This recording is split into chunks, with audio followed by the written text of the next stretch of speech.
agenda. Councillor Juncker, you wanted to add something? Yeah, Your Worship, just want to make a notice of motion for development cost charges bylaw number 1781 to be put under correspondence, which at that time I can read it then, if that's appropriate, Ms. Lowe. So, councillors, that will be under item 12B. Is there a motion to adopt this agenda as amended? Councillor Ryan, is there a seconder? Councillor Cross, all those in favor? Motion's carried. I'm going to ask for adoption of the minutes of the regular council meeting from January 22nd, 2019. Is there someone to put that motion forward, please? Councillor Brooks Hill, Councillor Cross. Any questions or concerns? I'll ask for you to agree to forward that motion. Yes. Okay, thank you. And now, is there any business arising from those minutes? Just in regards to John Todd's presentation regarding the affordable housing, the trailer park issue, is there something that will come to, where's that going? He just did a presentation and did we just decide on it? Your Worship, if I could, there was no particular motion of council with respect to his delegation to council regarding need for better policies regarding manufactured home parks in the community. I think what we took under advisement was council's concern about the issue and thought that it formed a component part of a comprehensive housing strategy. And so when staff commence the process to do that, consideration will also be given to the policy tools and regulations around manufactured and mobile home parks.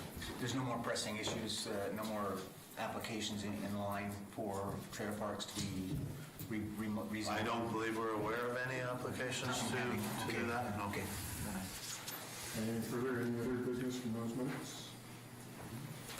Okay. Seeing none, we're going to move on with announcements from the mayor. I've got several things I want to go over, so I'm going to read this today. I'd like to congratulate the NCS on a great sustainability expo this past weekend. Always awe-inspiring to see the number of locals who are so engaged in sustainable living here in our community. On behalf of City Council, staff, and residents, I would like to express our condolences to the family and friends of the CPR employees who tragically lost their lives in the train derailment at the field, to the local employees who were present at field or in some way affected by this event. Our thoughts and prayers go out to you as well, and may you all find healing in the days and weeks to come. So some members of our council have been calling for clear and transparent government communication. So in light of that, I wish to address some of the divisive social media postings engaged by councillors. A local resident posted on social media, Cody Juncker, it sounds like seniors and people on fixed incomes, for one reason or another, will keep getting the shaft again. This is quite a familiar practice for the bureaucrats at City Hall. Councillor Juncker's response was, yup. So, Councillor, in light of this, what was or is your intention? And how does this statement work towards bettering the situation of the community? Your Worship, I have to review that whole conversation in order to understand which one you're specifically talking about there. Okay, so I'll wait for that. Okay. Councillor Cross posted that several of us on council have asked our mayor and CAO to bring back the DCC issue as soon as possible in 2019. These have not been updated in over a decade, and developers need to pay their fair share, so costs are reasonable for both current taxpayers and the developers themselves.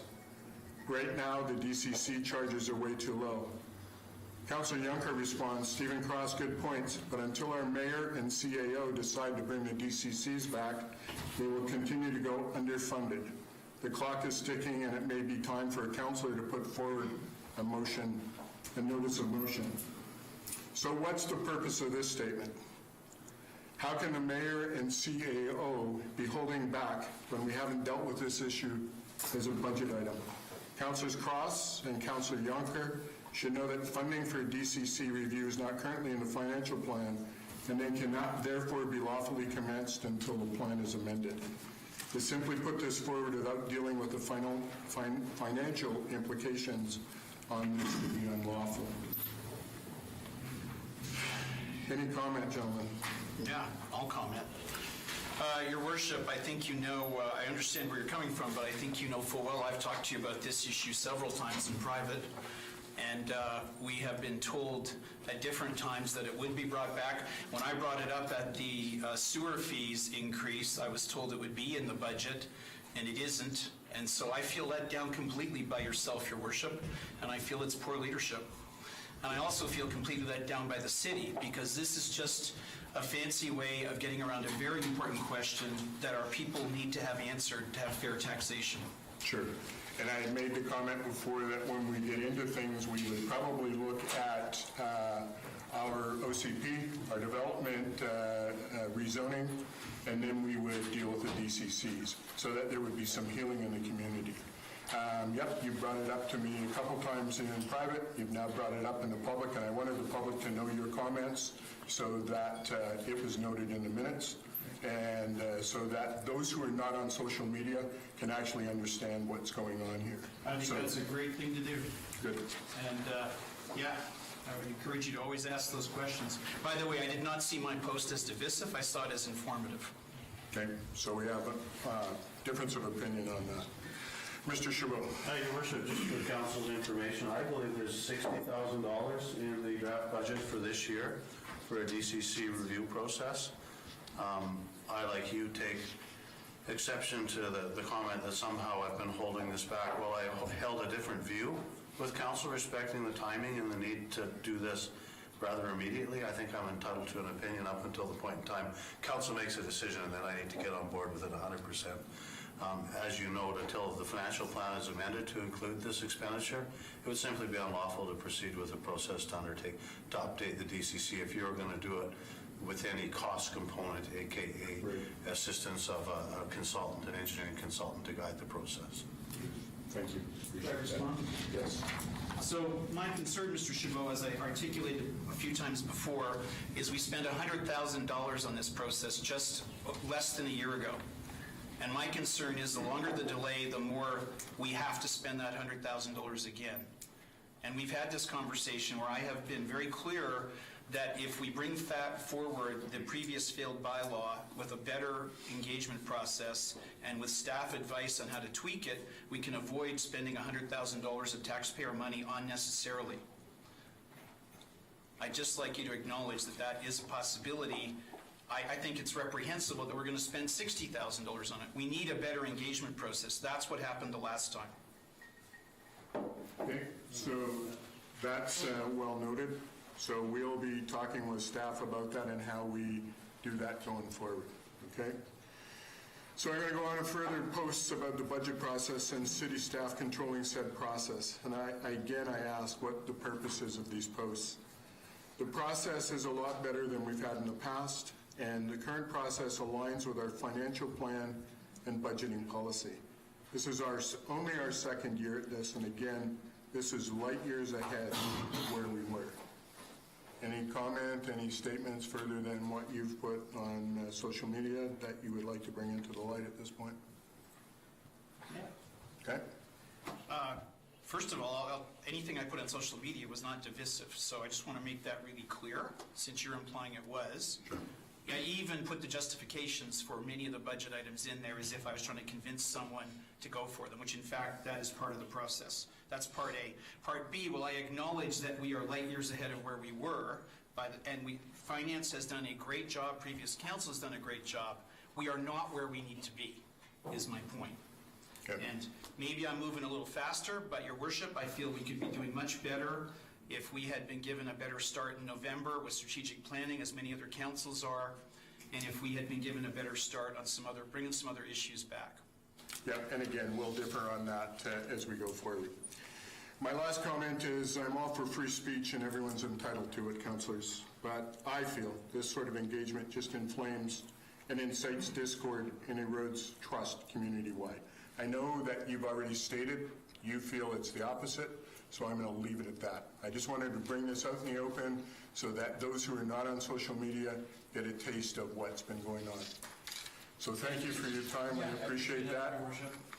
So we're going to move on to delegations and presentations, and the Revel Stoke Cycling Association is here. So if you would like to come forward to the podium, Alex.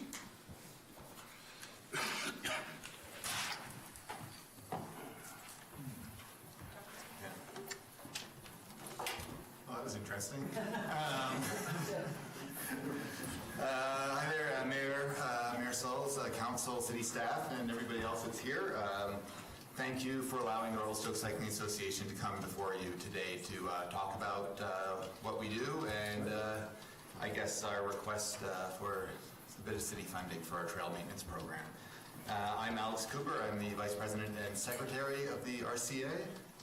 And I'm Dana Ferguson. I'm the Membership Director of the RCA. Awesome, thanks. So the RCA, what do? We build and maintain a network of about 150 kilometers of trails around Revelstoke. They're on Mount McPherson, Boulder Mountain, and Frisbee Ridge. Our trails are used, by all sorts of people. They're not just mountain bikers. We have trail runners, dog walkers, mushroom pickers, see it up there, snowshoers, all sorts of people of all ages across the community make use of the trails that we have built and maintained over the years. Last year, we're always working to expand our trail offerings, make them more inclusive. And last year, we built an adaptive trail for disabled or riders. It's also very popular with families with young kids learning how to mountain bike. We also built new beginner trails at Mount McPherson, a skills park, and we're just doing a lot of different things to make our trails welcoming for everybody who wants to ride them. All right. So what are we here for? I mean, our main goal is our trail maintenance program. This is a very important priority for us. We even incorporated it into our new logo, which you can see on the slide. If you look at the front wheel, there is a Pulaski and a shovel in there. Because we just think, being able to maintain our trails to a high standard is very important. So we're hoping, given how important these trails are to the community, that the city will continue to support us in the tune of $10,000 in 2019, much like it did last year. So one of our issues is that many of the grants that are available to us are for building new trails, which is great. We love to build new trails. We're always trying to build more trails, but we also have to be able to maintain our existing trails. And so finding money to do that is a challenge, and not a lot of grants, or almost no grants are available for that. We have a paid maintenance crew that we hire. So it's a crew leader, 2 full-time employees that work from about May till sometime in the fall, and then we hire a high school student as well to supplement them in the summer. They deal with all sorts of issues. They clean up after windstorms, they'll address drainage on trails, deal with the aftermath of logging, do even significant trail overhauls for ones that have significant issues that need to be worked on. We paid out $55,000 in wages last year. I think about half of that was from grants and the other half was from our own funding. And so a lot of our funding is through our membership fees. In 2017, we raised the annual fee from $30 to $40. We saw 375 members in 2016, 525 in 2017, and 627 in 2018.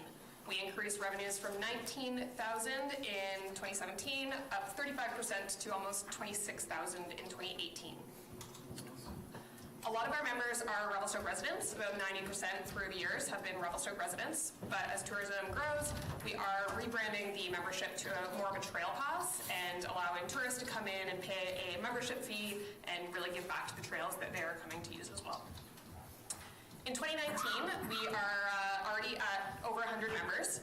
We have required all Enduro World Series qualifier racers to purchase a RCA membership. This money does go right back into trail maintenance, helping fund those summer jobs that Alex was mentioning. We also charge $5 a head for races coming into Revelstoke, and that gets specifically earmarked to trail maintenance as well. Local races as well bring in about $8,000 of revenue. We had the Revelstoke Women's Enduro, the Steamer, local races bring in not an insignificant amount, and those are all volunteer runs, so bringing in $8,000 is quite significant for us. And of course, grants. So over 60% of our 2018 revenue was, or our 2018 income was through grants. Like Alex said, a lot of this is for capital projects. So we're looking for funding more for our trail maintenance program. And we also hired a Marketing and Fundraising Coordinator, Robin Goldsmith. She's been on the board for the past couple of years, and we've moved her into a paid position and really looking to increase our funding opportunities. She's grant writing, she's seeking out new fundraising and sponsorship opportunities, and really hoping to make the position self-sustaining, but also the RCA as a whole quite self-sustaining. There are a ton of opportunities out there through more grants through Columbia Basin Trust, MEC, Canada Student Works, and we're always looking for new opportunities as well, not only for those capital projects, but for trail maintenance as well. All right, so what else are we doing for maintenance? Maintenance is not just a paid program. We also have a substantial volunteer program that goes into it. A big one that some of you might have been involved with is the Rotary Skills Park that was built at the Griffith Creek parking lot last year. So it's a series of short little kind of jump, lines, little jumps, berms, drops, and stuff like that. Progresses from beginner up to advanced, and that was built. Like the Rotary Club put in quite a bit of money and time into getting that built last year. So we really appreciate that. The other key component to our volunteer is our weekly volunteer nights that are put on every Tuesday from 6 to about 9 p.m. And we had 56 people come out last year and calculated out about 318 hours of volunteer time that went into maintaining the trails. And I mean, that's just the volunteer time that goes in there. So there you go, there's some pictures of Rotary Club at work. So our goals, we want to be self-sustainable. We want to have all the money we can to fund our trails, to pay for them. We don't want to be coming to you every year and asking for money, or yourself or the CSRD. It would be great if we could raise it all through grants, sponsorships, donations, memberships, etc. But at the same time, we are asking for the funding this year. We do see our trails as an asset for Revelstoke residents.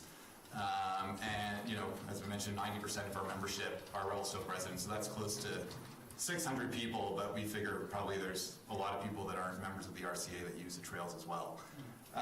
So we are working on new funding opportunities, and we're really focusing on that this year. That's why we hired Robin to really give her the time to look at new grant opportunities and new funding opportunities. We believe, as we mentioned, one of our focuses is maintaining our trails, and maintaining trails are good for the user, they're good for the environment. The trails are for everybody, and the community benefits from having them properly maintained. So if there's any questions, go ahead. So Alex, at this point in time, have you received any grant funding from anyone, or you're just now seeking that going forward? We are going for it. We've applied for Canada Student Work funding for 2 of our trail positions, for one of our summer crew, like our full-time crew, as well as our high school students. So they opened up that program to anybody under 30 this year, so we're hoping that we can get a bit more support that way. Other than that, we had a grant from MEC last year, Mountain Equipment Co-op. That's not available this year, so we are looking for other opportunities there. I think we're applying for CBT Community Initiatives funding for that, and possibly RCU Community Giving. So when we talk about maintenance of the trails, is that all by hand, or is it mechanical as well? The trail maintenance is by hand. New trails would be built, using either hand or machines, but maintenance is pretty much all by hand. Yeah. And then the membership, what's membership cost, RCA? It's $40. $40. Good. My only other comment is I've got a big bike. It's a Honda 1500. Will it fit on those trails? Not legally. No, they are not. Always throw that thing in. Yeah, we are developing a new trail network though on Sunnyside, which depending on the Ministry of Recreation Sites and Trails BC, we're hoping that it will be open up to e-bikes. But because all the trails will be one way, so we're hoping they'll be open to e-bikes, but not motorbikes. Sorry. Thank you. Councillor Juncker and Councillor Brookshill, do you have a question? No, I'll just scratch it. Councillor Juncker. Thanks, Your Worship. Through the chair, just first comment, terrific numbers, and that's great to see the memberships climbing, and so great job there. Just a question through the chair for Mr. Chabot. I believe at the last council meeting we had carried the motion to refer to Ms. Braun to look at other sources of funding. if there was the possibility that council wanted to consider re-looking at that motion, how would we go about that? I'm just curious. And then the second question would be for the RCA through the chair, just about, maybe you mentioned, have you also asked the CSRD for like an official request for funding at all, or just for the city of Revelstoke? We not ask this year. We have not asked the CSRD, but you're right, we should. Okay, just a question. And then, yeah, I'm just wondering about So, your worship, I think the referral was in part because we know that economic development's going to work on a new resort development strategy. Unfortunately, that strategy heavily favors capital projects over operating maintenance and specifically precludes payment of wages with program funds. We thought there may be some opportunity for Cycling Club to juggle the budget and receive resort municipality initiative funds put towards some capital in this year and free up some other money for them for the maintenance. If council wants to do a different resolution and consider including $10,000 in the budget to be paid to them to maintain the trails, I don't think that would be out of order. I think that the mountain biking and the potential for growth, the contribution to community economics is absolutely huge. I would add something regarding the RMI funding. We can apply for RMI funding to maintain trails that were paid for through RMI funding. Unfortunately, almost none of our trails actually, like very few of them were, like Frisbee Ridge, which is a significant one, was all funded through other sources. So RMI funding would be like affect a very, very small portion of our trails. Good to know. Yeah. Councilor Elliott? I think the RIA has some money for an event, Mark. Is that correct? Anyway, I believe 30% of their funding can be allocated to an event. Crankworks is a monster thing for Whistler. Is there any possibility that you might consider that from the RCA? A major bike event or some kind of story that, like Luna, it's a big hit for Revelstoke. Similar on a bike story, maybe there's an opportunity there. I think there is opportunity, but we are at the, we just have to rely on volunteers. So Crankworks is a huge event, and while it would be great to bring the next Crankworks to Revelstoke, we do have to rely on volunteers. So as much as they can do, we can do. With the current events, we will absolutely try our best to grow them, but knowing that we don't get so much. I just think there's money available for events, so it wouldn't be volunteer, whether it's a paid position or not. Right, and we do have Robin working on the marketing, fundraising, and sponsorship, so I think that would fall under her, and to get additional funding for that, yeah, would be great. Councilor Brooks? First off, I'd just like to say you guys do great work. Thank you. The bike trails are excellent and a big bonus for the whole community, not just for mountain bikers. I know I was here when, not you guys specifically, but the RCA presented to council last year, and I know that council directed $10,000 towards maintenance last year and basically asked the RCA to look into finding other funding, and I think you guys have done a good job of working your funding opportunities and getting additional funds through membership, and I think you guys are doing a good job with that. I know I'd be reluctant for this to become a yearly thing for the city to be putting money into, but I think that you guys are doing a good job of working towards that self-sufficiency. Councilor Cross? Yeah, I echo that, Mike. What is the membership? I think you might have said that number, but $40. No, that's the price. How many? Oh, how many? We had 627 in 2018. Right. And you're looking for 10,000. So if you raise the membership $10, you're pretty close. Well, you're 2/3. Yeah, we raised it by $10 last year. So we raised it from $30 to $40. We didn't want to make a big jump again this year. We still think it's good value. So maybe there's potential to do so in the future. But we were able to raise our membership by $10 and grow it again. So. And on top of the grant money, have you, if I might continue, Your Worship, on top of the grant money, have you tried like a donation drive or a GoFundMe or something like that? Yep, we do offer a donation spot when people You can donate through Trailforks. It's a website for mountain bikers, and often tourists will come to Revelstoke, ride bikes, and donate through Trailforks. There is a program going with Destination British Columbia right now. It's more of a tourism Revelstoke initiative, but it's something called Trail Karma, and it's to allow people to come to Revelstoke and give back to the trails that they've just used. One final question. Councillor Shaw has another question first, Councillor. Yeah, one of the things that's come up that's going to be part of 2019 is getting moving on the trail strategy for within Revelstoke city limits. So I know we have quite a few trails within the city. These are trails outside of city limits, but like the RCA is saying, it's used by a lot of Revelstoke residents. I'm curious as to the opportunity for collaboration on that trail maintenance plan, if there has been, what the relationship is between Parks and Rec and the RCA, if there's room for some synergy there, that if we're helping with some more trails outside of city limits, maybe some of that same skill set might be applied to within city limits in some way. Okay. Mr. Nato, any comment on that going forward with our existing trails plan? Is there some way to work together for these? Is that what you're asking, Councillor Choulat? Or are you talking about a funding mechanism for these people? Partly funding, but also just I'm really curious about the volunteerism opportunities. That I know that there's been opportunities in the past where people are more than happy to volunteer and help out with things to help drop the city's budget needs. But I'm just curious as to what that implies and entails, because I'm sure there's complications I'm not aware of. Mr. Nato, any comment? We have not discussed a relationship in terms of maintaining trails within city limits. We don't have a lot of trails on city property that require maintenance. Like right now, we don't do full maintenance on any of the trails within the city limits. It is something we could review with the association to see if there could be some type of assistance. Okay. So that's something that we can talk about going forward.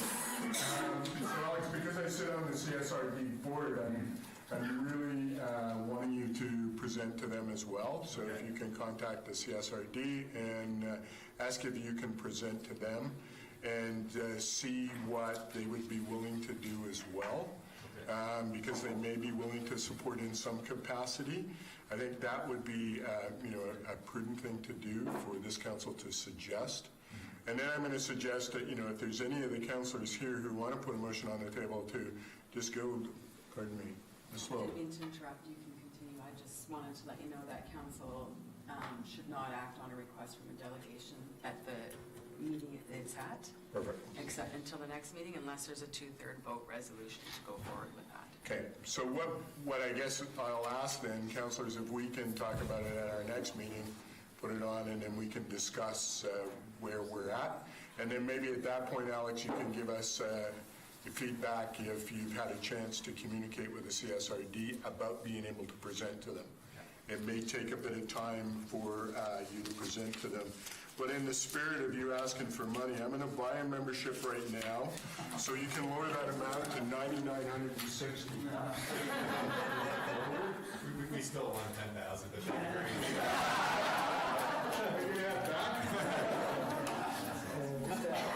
One more question. Yes. Do you have any further work you plan on Bridger Ridge? Is there more work with major capital projects? No, nothing at the moment. No, we've built that trail out quite a bit and built the connector, so I think we're done there for the time being. We're focusing our attentions on Sunnyside right now. Sunnyside's below that, Sunnyside is where the Cartier Trail starts, so it's a whole new network. We're just waiting on the Section 57 approval. Is that coming, do you think? Or? It's been coming. It's one of those things. We're just kind of just waiting. We believe like everything's in order. It's just kind of waiting final sign off. So hopefully once snow melts, we'll be ready to build there. And CSRD users they're the neighbors are the concerns. Is that right? The people surrounding that area, the downhill people. Yeah, we had concerns from them. A few of the neighbors there have water intakes near the trail, so we rerouted our trails, particularly the climb trail, to stay away from their water intakes. So our trail doesn't go within 100 meters, or it stays over 100 meters away from any water intakes. So So for those who don't know, the sunny side is just so it's southern exposed, it's a low slope, and it's pretty ideal for trail development. It doesn't face the same snow load as the McPherson area. Yeah. And it's not as prone to logging. Yeah. Councilor Younger, then Councilor Ryan. Yeah, thank you, Your Worship, through the chair. Just for the RCA, I just had one question. But I believe it's confirmed, but the anticipation of mountain biking on RMR, the gondolas and the trails that they created, I think, built last year, are you guys expecting to see, like, obviously then an increase in growth in memberships, more people coming to town to utilize that as well, or have you really considered that as a factor yet, or? I think it's one trail in a network of many. So while it will increase tourism, mountain bike tourism a little bit, I don't think it's going to move the dial an incredible amount. Okay. Thank you. Councilor Ryan. I was just wondering if you could give a bit more of an update on that Trail Karma Pass, because that seems like a good solution to just help bolster some donations to the RCA. It sounds like something that might be an initiative that maybe the RMI funds or the MRDT test could help support. Yeah, I unfortunately can't speak too much to the Trail Karma program. It is more of a initiative with Tourism Revelstoke and Destination British Columbia specifically. We are just hoping to reap the benefits, but... So it wouldn't be specific to the RCA? Like the donations would be sort of allocated to like a pool that would then be, you know, or it's just Well, fortunately, Tourism Revelstoke is presenting next, so maybe you can ask them. Yeah, good idea. Yeah. But we are looking to get donations not only through our own membership pages, Trail Forks, the Trail Karma program, and we're always open to new ideas on how to get more donations. And I just wanted to also echo what you guys said and what Alan says. I think that they're a really big asset for the city, and I think it draws in a lot of people not only to visit but also to live. And it also extends our tourist season beyond the winter and the summer, because a lot of people will bike in the fall and the spring, which are typically our low times. So I think it's a huge draw, and it improves the quality of a lot of people's life. Councilor Cross, I apologize I didn't come back to you. You had another question. Yes, thank you, Your Worship. My question was, what was the size of the MEC grant last year that's not available this year? I think it was a $30,000 grant. 30? Yeah, I don't have that number written down off the top of my head, sorry. But it was... It was substantial. It was substantial. Yeah. Any other questions, councilors? Councilor Elliott. The shovel in Pulaski, is it any communist neighborhood signal? I'm sorry. Trails for the people, that's what we do.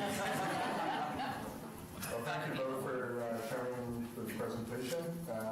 I'll expect you to deduct that $40 off your ass as you go forward, and we'll, at this council table, we'll discuss it as well. All right. So thank you again. Councilor Ryan. One last comment. I'm just a little unclear on the direction of this since we're not approving a motion. Are we gonna, like, as a councilor, can I make a motion to bring it up at the next meeting? How does that work? You can, through your worship, can come out of business arising from the minutes. So we could make a motion next meeting at the business arising. Okay, thanks for clarifying. Clarifying? All right. Good. Clear? Councilor. Sorry, I just want to clarify on that clarification, but you did say if you wanted to make a motion today, not recommended, but by 2/3 vote to put it on? Yes, that's correct. Fine. Thank you. Okay, any further comments? If I make the motion today and it doesn't pass, can I still make it at next meeting? Probably not. Depends what the motion What's is. your motion? To proceed in allotting $10,000 in our budget. Or do you want staff to report back to the next meeting on a possibility of accommodating a $10,000 grant for trail? Sure, if that's the proper wording, then that's what I mean. Yeah, and then finance and parks would take a look at their budgets and see what can be done with them. You'll do it. Okay, I'll do it next meeting.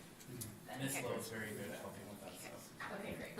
And then that way, I'm still going to encourage you both to go to the CSRD and see if you can go there. And if you get $9,960, you make me smile, and the rest of council smile. Thank you. Great, thank you. Up next, Revelstoke Accommodation Association, Tourism Revelstoke. Megan? Can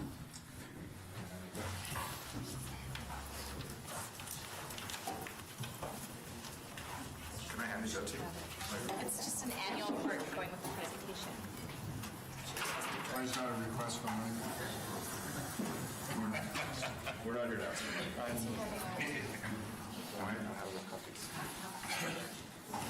Peter, you can pass me. Thanks, sir. I'm good. Okay, we'll Give this one, no, give this one to Cody, because I probably already have this one. It's just a PowerPoint, though. Actually, I don't think you have that. This is in line with the PowerPoint. Okay, good. Thanks, Phil. Same if Van doesn't need one. Yeah.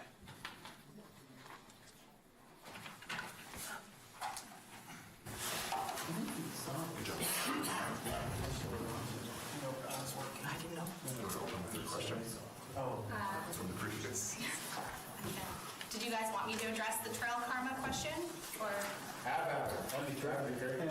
So Destination BC, along with the Mountain Bike Tourism Association, which is British Columbia's mountain biking sector, is looking at funding and partnering with Pink Bike, who owns the Trailforks app, to actually fund a marketing campaign that is basically going to affect all of BC.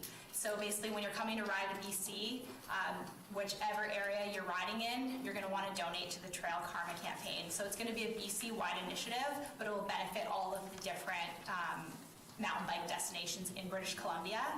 So there'll be provincial funding put towards it to actually make it as if it's almost like a standard that when you go into this destination, if you're riding their trails, then you'll be using the Trail Karma app. Destination BC has recognized that at a provincial level, trail maintenance is extremely important. They're getting a lot of pressure, basically saying that all they're doing is marketing these trail assets that are being maintained by volunteers. So now they're taking action and wanting to increase the tourism spend in destination on the actual trails. So that's kind of the idea behind the So campaign.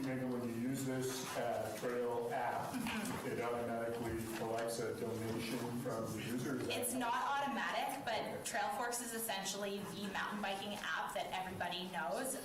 And so when you go in destination, you'll use this app to basically find out where you are on the trails. It shows you all the different demographics, the characteristics of the trail you're on. So it's by and large used by, I would say, kind of 85% of mountain bikers. And then when you're using this app, you'll get a pop-up that basically says, are you enjoying riding in Revelstoke? Please consider donating to Trail Karma. Right now, there's no call to act. You have to physically go and donate to Trail Karma, and not a lot of people know about it. So we're talking about actually just making the path to purchase easier. I think people want to donate to the trails they're riding in. It's just not, it's not super seamless right now, and that's what we're hoping to achieve with the Destination British Columbia and Trail Karma partnership. I'll let you go ahead and present. Okay, thank you. Thanks very much for having us. My name is Megan Tabor. I'm the marketing director for the Revelstoke Accommodation Association and Tourism Revelstoke. I also have Peter with me, who's actually here as our chair for our board of directors. And I did hand out an annual report, so you're welcome to follow along. It kind of follows the PowerPoint, and you're also welcome to read it afterwards and send me an email with any questions you might have. We're basically here today to explain who we are and what we do as the designated destination marketing organization for Revelstoke. So this is our mission and vision. 10 years ago, the City of Revelstoke designated the Revelstoke Accommodation Association to oversee the management, governance, and administration of the MRDT funds for tourism marketing. We're a not-for-profit organization with 23 accommodations that collect the MRDT and pay commercial tax. The RAW is guided by an executive board of directors as well as the Revelstoke Tourism Advisory Committee, which is a separate group based on various tourism stakeholders. Our outward-facing voice is Tourism Revelstoke, so that's where Tourism Revelstoke comes in. Tourism Revelstoke is actually a collaborative initiative between the Revelstoke Accommodation Association and the Tourism Department of the Revelstoke Chamber of Commerce. And these entities work in cooperation with the City of Revelstoke, Economic Development, Parks Canada, tourism stakeholders, local clubs, events, Kootenay Rockies Tourism, Destination BC, and Destination Canada to foster growth and tourism in Revelstoke. So our role is essentially twofold. Our primary function is destination marketing, but the secondary function, which is becoming equally as important, is destination management. And when we think about destination management, the question we ask is, what kind of tourism do we wish to cultivate for our community? And basically, we're looking at delivering the highest net benefit to residents while inspiring the tourists and fostering referrals and returns. And so those are just kind of the two different capacities that we work in. These are the different partnerships that we leverage. So locally, we work with our tourism stakeholders and the City of Revelstoke, as well as local events planning committees. Regionally, we work closer with Cooney Rockies Tourism and Destination BC on various provincial sectors to leverage marketing initiatives. And that Trail Forks Karma app is just an example of how we work with the MBTA. And then nationally as well, we work with Destination Canada through various Connecting USA programs, as well as various media events. In 2018, Tourism Revelstoke launched a new 5-year strategy to guide our organization into 2022. And this aligned with the 5-year MRDT funding cycle. And it's really just one piece of Revelstoke's overall economic plan. And those are the destination planning priorities that were outlined in the 5-year strategy. So we just completed year 1 of our 5-year strategy, and we accomplished some of the following to address the planning priorities. We increased our data collection through purchasing a solution to collect hotel occupancy, and about 58% of the total room count is represented in that data collection. We partnered with local hotels to assist in on-location data collection through guest surveys. We partnered with Revelstoke Mountain Resort on guest surveying and the Net Promoter Score.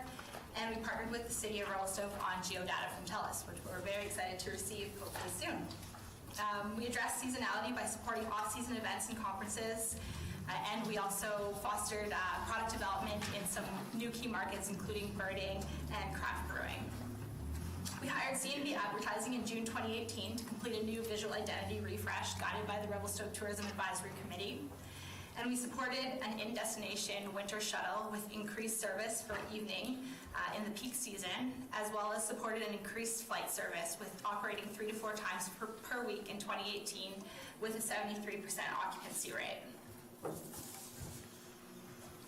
So this slide is basically just an overview to address the context of some of the items that are affecting our ability to execute on our strategy.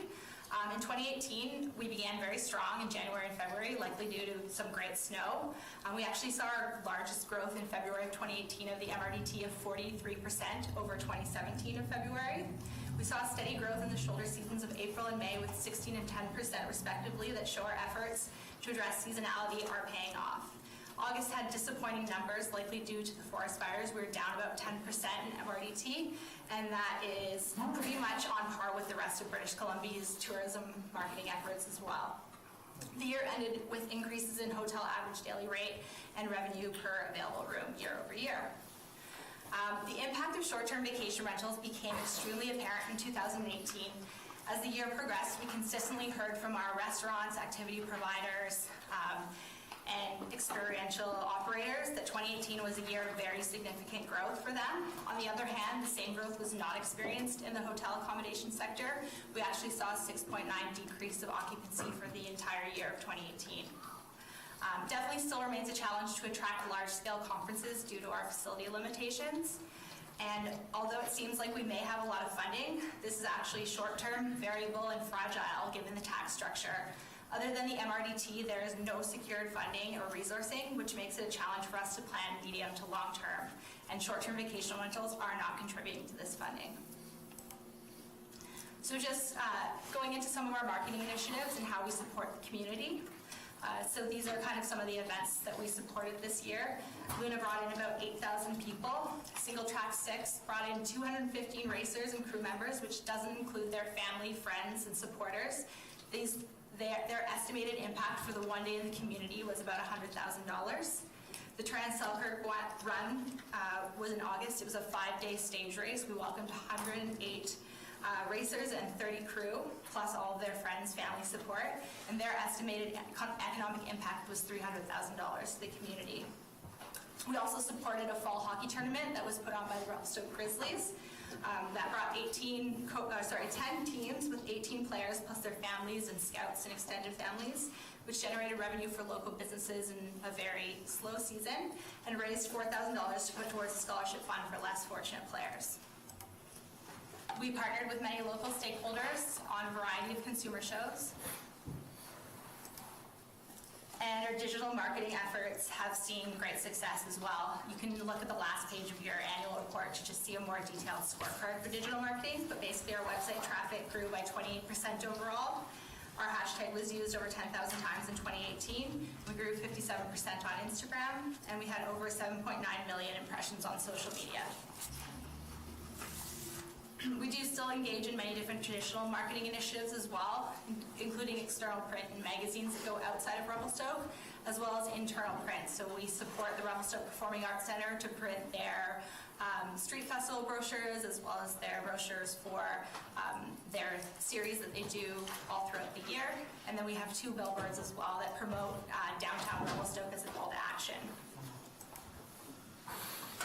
2018 also saw a new high in terms of media coverage. We saw 344 placements. This was largely due to attending 3 key media events in the spring, summer, and fall to attract media with a focus on lengthening visitor stays. We also supported a Go Media FAM, and that's the photo there. We hosted 5 media from our key markets of USA, Australia, and Toronto for a FAM prior to an event in Calgary. We partnered with Tourism Golden and Destination BC on that initiative. And the guy in the red hat, his name's Todd Plummer. He has some great outlets, including Vogue, that he just wrote an article for, and he's actually living in Destination this winter, largely due to that FAM trip that he was on in the fall. So he's here for 3 months, which is awesome.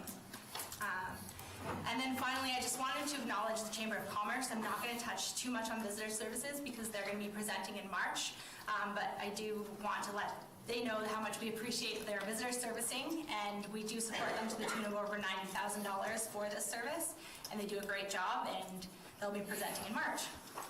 So Peter's going to talk a little bit towards the economic impact of our association. Your Worship, Honorable Councillors. Peter. Councillor Yunker, did you have a question before Mr. Nielsen carries on? Yeah, if that's okay, Your Worship. Megan, I noticed in this pamphlet that on the disparity in growth linked to short-term vacation rentals, you read part of it, but you didn't read the last sentence, which I felt was the most staggering. I think Peter might be going into it, but go ahead. Are you reading? I don't know what sentence you're talking about. Oh, so just so the public can go into the minutes here, Your Worship, just in this pamphlet that we all have here, it just states that as Megan had indicated, the accommodation sector, which ended 2018 with a decrease in occupancy of 6.9%. However, Revelstoke is one of 2 Canadian cities on the top 10 list of trending destinations on Airbnb, at 7th with 123% growth, which is shocking and staggering, and a well-known problem in this town. So, good to know. Thank you. I was planning to talk on that, but thank you. Thanks, Peter. Your Worship, Honorable Councillors, Peter Nielsen. I've got a little bit, I have a few items to talk about within this presentation. First being economic impact. So we have, as Megan mentioned, we have 23 accommodation member properties. And these stats are not fully complete. We only really got the statistics from 14 of the 23 members, but even so, at that percentage, we have over 700 local employees pay $4 million plus in property taxes, and resulted in $38.5 million in revenue into the city from our visitors. So we're happy to welcome all those people. Taxation. Speaking to the short-term vacation rentals, one of the things that we do as accommodation properties, we do pay a commercial level of taxation. And we know that illegal vacation rentals and legal ones aren't scheduled to pay those commercial business taxes and pay a residential level of taxation. This presents what we feel is a significant missed opportunity for the city of Revelstoke. Once again, our membership contributes $4 million plus in property taxes every year. And then I think it should really be noted that we didn't provide statistics around water and sewer and garbage recycling. Those are actually at the commercial level, they're a considerable amount of the total budget for the city come from this sector. And again, visitors enjoying our not recognized accommodations aren't having the opportunity to contribute to that at the same level. Disparity in growth. Looking at some limited data, we've really been experiencing, just to kind of give a little bit of color to this, we've seen a significant growth into Cody's comments around, and it's not just a trend within Revelstoke, but a trend within the entire North America, around the world probably, around Airbnb, the vacation rental. There's a lot of demand for it. And so some of the statistics that we've kind of gathered to show how it's impacting our sector within Revelstoke. If we took December 2018, which was a record December for the resort, we saw visitation upwards of 14% over last year. Visitation to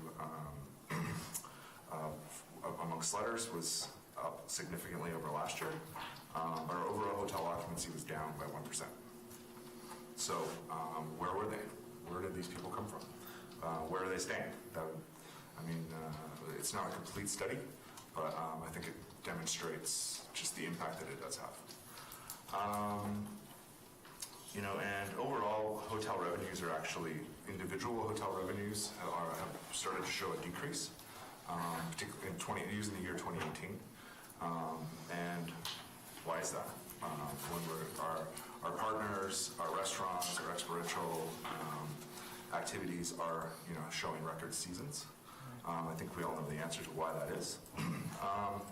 And with the other impact that this potentially has is that obviously there's an MRDT component to any stay that's within the accommodation sector, and obviously contributes significantly to the ability to market Revelstoke. RMI funding is actually tied directly to that. So RMI is the Resort Municipality Infrastructure funding that we use, that has been made, I think, over somewhere around $5 million in total infrastructure over the last 10 years. And I think several hundred thousand of that went into the trails that the RCA have been able to create amongst many, many other projects.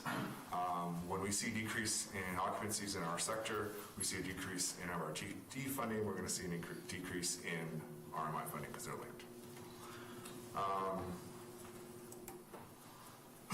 MRDT revenues. This slide shows what we're quite proud of, some of the trends you see in that. You see an increase MRDT funding. So on the left, when we initially started in 2008, in 10 years, you can see how much it's grown. You'll see in 2018 that the revenues are up, but occupancies are actually down. That's attributable to really an increase in rate, not the actual. And that part of that's individual hotels trying to protect their bottom line and just getting better at taking opportunity when there is demand to take advantage of it. But you'll see overall that we're quite proud of the fact that as these MRDT funds have grown, we've been able to grow the visitor base to Revelstoke significantly. As you can see, because I won't get too into it, I think it's pretty visually apparent. And as we continue to move forward and we continue to build more accommodation, more hotels within Revelstoke that are going to be part of this entire part of our organization, we're going to want to see those funds placed to try and grow our visitorship, and we're confident that we can. I think that Revelstoke, the brand out there, is very, very positive, and there's a lot of opportunity. But at the same point, with building new hotels, the markets are going to get even more competitive, so there's going to be that much more stress on the demand base that we already have. So linking back to the comments that we made earlier about illegal vacation rentals, that's all I'll talk about illegal vacation rentals for now. I think you got it. And I would like to recognize that we've had, as an association, we've had individual conversations with several councillors, and you know, we look forward and been assured that this is an issue that the council feels has their eyes on, and you know, it gives us a lot of confidence to hear that. So I want to thank you all for that. And you know, I think as a you know, newly formed council, I really look forward to seeing what you know, what actions can be taken to, you know, create that level playing field. I think, you know, coming from a resort perspective, I really do wear two hats when it comes to this topic. I mean, every available rental is a positive thing when it comes to selling lift tickets. However, for sustainability, it's you know, it does have impact. It has impact both on the sustainability of our hotel properties, but it also has impact on where and how we can house our staff. I think that's probably the elephant in the room that no one's talking about, but it should be raised. But let's move on. Giving back. So how much went directly in the community in 2018? We put $193,000 into between the Chamber of Commerce, nonprofit clubs, local community event support. 310,000 went into direct marketing initiatives for Revelstoke, and 17%, or 132,000 went into city access and in-destination transport support in the form of shuttles, airplanes, that sort of thing. Here's some, just a collection of some of the organizations that the funding has been allocated to, and with significant impacts. And quite often the funding provided for certain organizations from the DMO really becomes the kernel or seed money where they can grow that first confidence for an event, or that they're able to build on their funding through other organizations. So, because quite often if you're do fundraising, if you don't have that first donation, it's really hard to get past that. So we're often the first one to the table to support these types of things. And wanted to say, you know, from our organization, a big thank you to the City of Revelstoke and the ongoing support that the RAA and Tourism Revelstoke has received. Without the support of city government, this funding wouldn't exist. So thank you, and thank you for your time. And we'll happily entertain questions. Peter, thanks for being here. Thanks for definitely presenting. Vacation rentals are definitely on the forefront for this council and for our staff. We're waiting a report, and hopefully we'll be able to have discussions around the table as how do we approach that and deal with those things going forward. So definitely it's a concern of all of us, and we appreciate you bringing it forward to us. Councillor Ryan. I was wondering what the appetite was to increase the NRDT from 2% to 3%, because I know that's the max, right? Yeah. Currently, yes. Happy to answer that. We're actually, as an executive, are just exploring that. Looking at, particularly in light of the fact that we do have potentially quite a few more, quite an expansion in our bed base, that it might be wise to look at increasing our funding in advance so that we can stimulate demand. So it's we're looking at it like in real time right now as a possibility. I'm not sure how that all works. Can you clarify? So the RAA handles all that money, right? That's what they do, among many things. But they manage that pot of money, right? But you also make the decision to go to the provincial government and ask for that increase, or is that on city, or how does that work? It's collaborative, but it would require, because it's the taxes are all collected by the accommodators. Mm-hmm. So we need, I think it's 51% of total room count, if I'm not mistaken, needs to be in favor of an increase.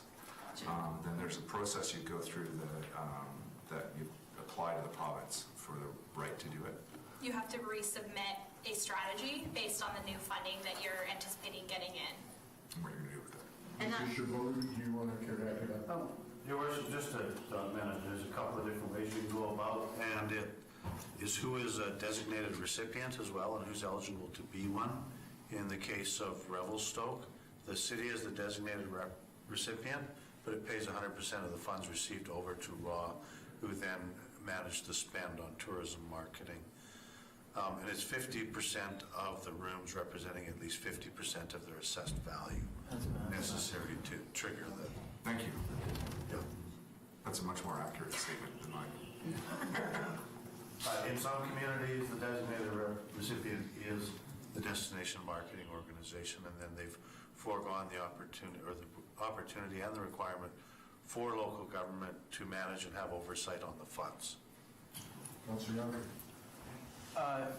Did you want to finish? No, I got lots of questions for you, Keith. Okay, yeah, your worship, through the chair, just for Mr. Chabot then, so, yeah, that's clarification, because I was wondering about the 50% room, but ultimately then, so we receive it and then give it to RAA, but then RAA has the ultimate decision-making authority then as to where the money is, or does that come back? It's subject to provincial guidelines and regulations regarding the use of funds. Okay. It's tourism marketing programs and services. And it has to fit with the 5-year strategy. Right, okay. It does not come back. So that was developed jointly with RAW and Economic Development last fall.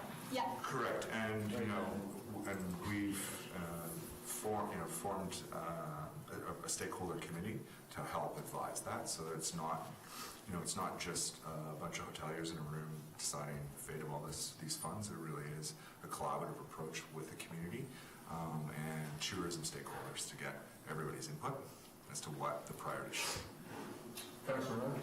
So is the 51% rule a rule that was decided by the city, or was that provincially for the? That's a provincial. Okay, for the province. Okay, thanks. Any further questions? No? Councillor Elliott? The RMI fund, the infrastructure, is that influenced by the 2%, 3% discussion? No. So we're set on the amount we get back from infrastructure? It's tied indirectly, correct me if I'm wrong, to the amount collected on MRD funds, so, but then it's allocated as a grant, I think, isn't it? Based on those. Several years ago, the Just let Alan. applied a cap to the formula, which used to be, when this first started, it was a tax sharing program, and it wasn't a grant program.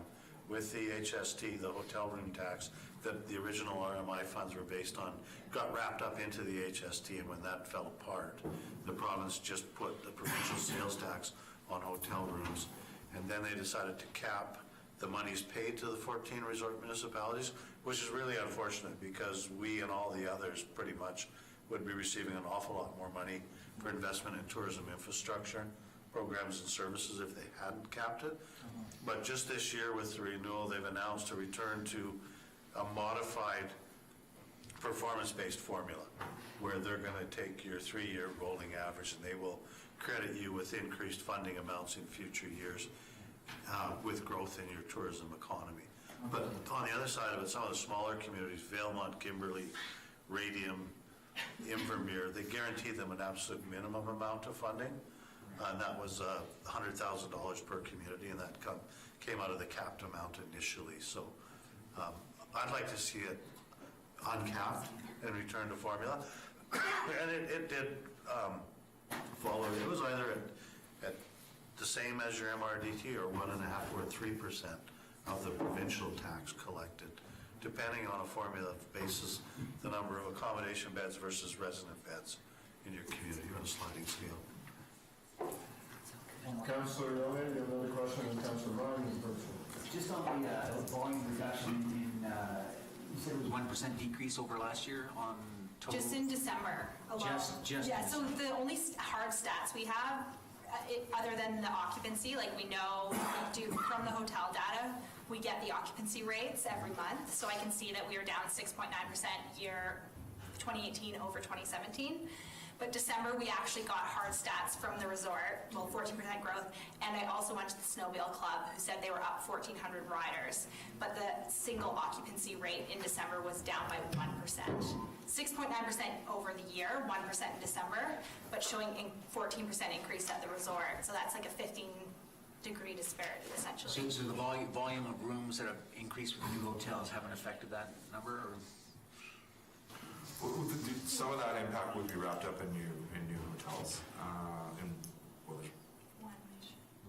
Actually, compared to 17, there really isn't a new hotel in the month of December. Yeah, that's true. So, no. Mr. Chabot's going to... Short answer, no. Your Worship, I just wanted to speak to the concerns about short-term accommodations, and in no way, shape, or form intended to diminish them. It's a significant issue for our community and a whole lot of others for a bunch of reasons. They do compete on an unlevel playing field because they don't pay those commercial taxes, but whether or not they're classed commercial or residential is a function of provincial assessment law and what BC Assessment does with those properties around the number of nights of short-term rental they report. I think for us, importantly as well, it's the impact on the availability of rental accommodation for permanent residents and employees in our community. That's a significant problem. But as Councillor Elliott noted, the decline in overall occupancy comes about not only as a result of short-term vacation rentals, but the Ramada opening up, 84 plus rooms or whatever it was. Mackenzie Village, 49 units, the majority of which are available for short-term vacation rental. Refurbishment of the Stoke Hotel probably increased their overall annual occupancy. So, yeah, so it's down, but the MRDT tells a good story because revenue yield by our accommodation sector actually continues to grow. Yeah. That's right. Good news. I was just trying to get some clarity on the MRDT that's being collected on those platforms like Airbnb. That's going to affordable housing, right? Or it will after that motion that we passed, I forget, a couple weeks ago. So does that money then go to the RAA and then they give it back to the city? How does that work? No, that was a new program, part of the provincial government's housing strategy, and they gave communities the opportunity when they decided to mandate the collection of MRDT on online accommodation, aka short-term vacation rentals, Airbnb, VRBO. They gave local governments the opportunity to say we want to designate those funds for affordable housing initiatives in our community. It did not require the agreement of a destination marketing organization such as Revelstoke Accommodation Association. At the same time, they amended the rules around the use of your core MRDT and suggested that those communities could as well use, say, the 2% that's given over to RAW for affordable housing with the agreement of the DMO.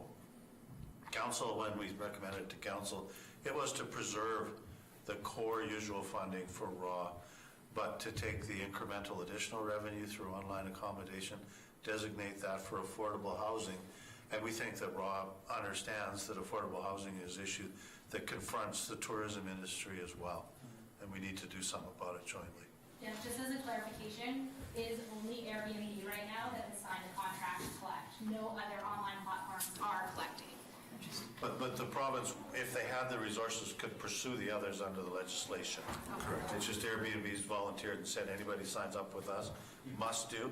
The others must do as well, but if they don't want to play ball, good luck collecting them, right? And that's been a big issue here locally, is just those who want to legalize definitely maybe the only ones that want to pay tax. And so that's an issue going forward. Councillor Young, you had a question in the council. Yeah, Your Worship, just a question through the chair for Mr. Chabot. With your comments in regards to you liking to see like no cap on the funding and probably most other resort communities agreeing, is that something that maybe with your guidance, the councils of those communities maybe putting a joint letter together? Or, I mean, I know that it was just revised, but I just, for example, watching the news the other night, the 14 communities in Vancouver Island wrote a joint statement to the province urging them for funding on the railroad. So maybe something that the resort communities work on, urging the province to change that. I don't know if that makes sense, but is that something? No, absolutely, Your Worship. That's what the resort municipalities do. The program, the administrators from the resort municipality communities and oftentimes economic development staff meet annually in the spring with provincial representatives to review the program requirements, reporting requirements, outcomes reporting. And then in the fall at the UBCM, on the Monday of UBCM week, the 14 municipalities, the mayors and the CAOs meet with provincial staff and the ministry and the minister for the purpose of ensuring ongoing program support. Last year was uncertain. We lobbied for more than a 3-year commitment. They told us because of provincial budget cycles, somehow there was some difficulty. And for me, that reinforced why it was better as a tax transfer program, because you weren't subject to those budget cycles. But we were happy to secure a 3-year commitment to program continuance rather than potentially it being eliminated. And so that'll be gone about year over year. There were studies that proved the benefit of the program in those 4 communities, overall tourism growth in the rest of the British Columbia economy, that they outpaced it, and this investment was good use. Terrific. So yeah, that's an important part too, to maintain those relationships. So, you guys the revenues for 2018 were around 770, right? We don't have December's numbers yet. Okay, so that's what we're understanding. Forecasted. Yeah, so something like that, and then you spend around 630, so I'm just wondering what happens to the surplus and... Yeah, so, well, some of it needs to cover wages, and then, so I would say about 100,000 of that is wrapped up in admin and accounting and wages and things, and then the surplus goes into a pot basically as a reserve for future years or large-scale projects that are brought to our attention.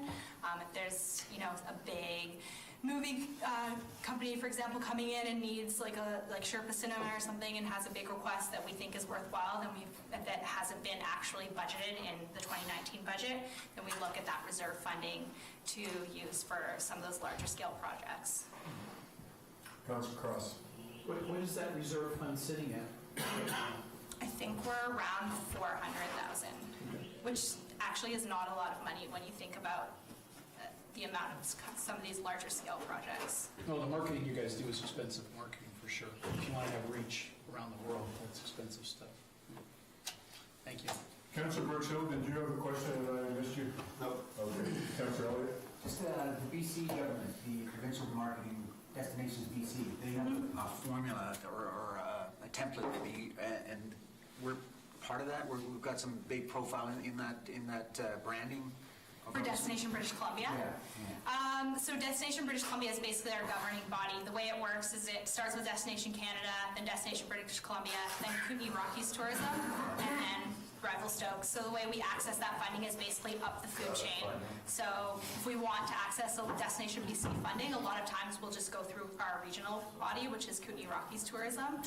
And I kind of touched on that in some of the partnership leveraging, but we work with Destination BC on all of the provincial sectors. Destination BC switched their model a few years ago, where instead of the regions taking care of the sectors, so for example, mountain biking, golf, skiing, they actually gave it to the provincial bodies. So now Canada's West Skiers Association manages BC in terms of like the British Columbia marketing. Mountain Bike Tourism Association of BC manages the mountain biking. So we work with those provincial sectors to leverage our marketing efforts on a larger scale. So they're marketing British Columbia as a whole, and then we're kind of marketing the destination once people get to British Columbia. And big emphasis on Australia, or what's your target? Where is your target? Yeah, I guess we didn't talk too much about that in this report. It was more of a kind of what we do, where we are, but it's seasonal dependent. So Australia is a key market in the winter for us. We align with the ski resort on their target markets. Also, U.S. has seen a huge surge of growth due to the Icon Pass, so that's a big market for us in the winter. And then in the summer, we're seeing a lot of like more regional traffic, the drive markets, the Europeans. European is a tough market to actually penetrate in the summer. They're basically getting RVs and coming through Revelstoke, so our goal there is really just to lengthen the stays, trying to do that through the media program essentially. It's the most economic way to get our name out there. Just one more. How close are you? How's the affiliation with the national park? Yeah, that's a good question. I mean, we're trying to get we're trying to increase our partnership with the national park.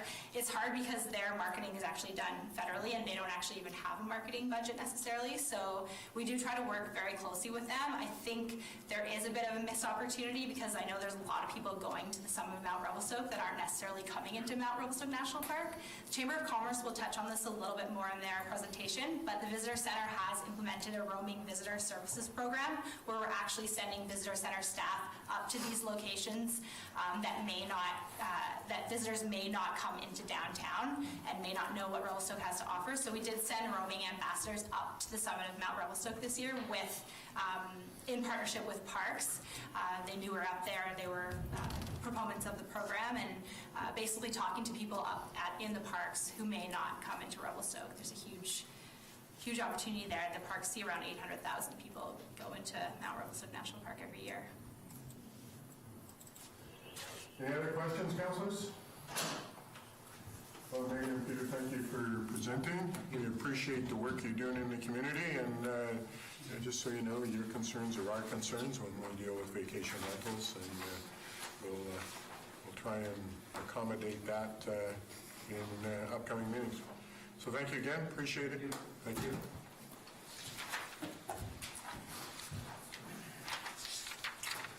Okay, council, we are into the fun stuff. Worship. May I suggest a bathroom? Absolutely. All right, so we're going to take a 5-minute break for councilors to use the washroom.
Okay, councilors, we're going to start going back on. I know we have a councilor who just left for some reason, but he'll be back in a couple minutes. 8A, there's a motion in your package. Does anyone want to, Councilor Brookshill? I'll bring that forward. Thank you. Your Worship, that the report from the Director of Finance dated February 6, 2019, titled Budget Impact of Operating Spending, Request recommendations be received for information. Is there a seconder for that motion? Councilor Sherlin. Any discussion on the motion? Councilor Junker. Thank you, Your Worship. Currently self-explanatory, but just clarifying this is just accepting of the report. Right. The next stage. Thank you. Councilor Brookshill. I have a question that's not, it's more generally to do with the budget, so I'll just ask it now. And I'm not sure who to direct it to. I'm sure there's a bunch. Just ask me the questions and we'll go from there. So as I understand it, so whatever we approve today, we then put together the draft budget that goes out for review to the public. My question is once we've received feedback from the public, we still can change the budget at that point. I'm just wondering what the process would be if at that point we were to change it. Do we then have to put it out to the public again? No. Mr. Chabot, would you weigh in on that, please? Your Worship, Council needs to provide one or more opportunities for public input respecting the proposed financial plan for the community. And then what it does with the input that it receives is Council's decision. Council may decide that it's received input such that significant variation to the budget should be proposed, and it should go out to the community one more time. Realizing that we've got until May 15th to adopt by bylaw a financial plan and an associated tax rates bylaw to accompany that. Ms. McCabe, did I get that right? You did. Sorry, I didn't bring the budget schedule with me, so to be able to refer to that, though. Any other questions on that motion? Could I just, to follow up? Sure. So if we were to make a minor change at that point, is it up to the council to decide if it requires second public consultation, or would any minor change? Oh, no, it would be council's decision. Really what you should send out to the public for comment is looking in large part what you intend to do. And that's the process, the deliberations we've been having over several weeks now, right, is to try to get to a place where council has a degree of comfort with what's proposed to be included in the budget, but a minor change wouldn't trigger additional public consultation after the statutory requirement is met. It doesn't mean we shouldn't try to do more or communicate and engage more with the community, but you know, if you move a line item or you substitute one capital expense for another, would you need to go back? No.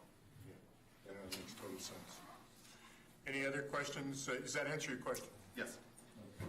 Any other questions regarding the motion on the table? Councilor Cross, we're just asking for this item 8A to be received for information. Thank you, Your Honor. Do you have any questions or concerns regarding this? Not for 8A. Okay. Anyone else?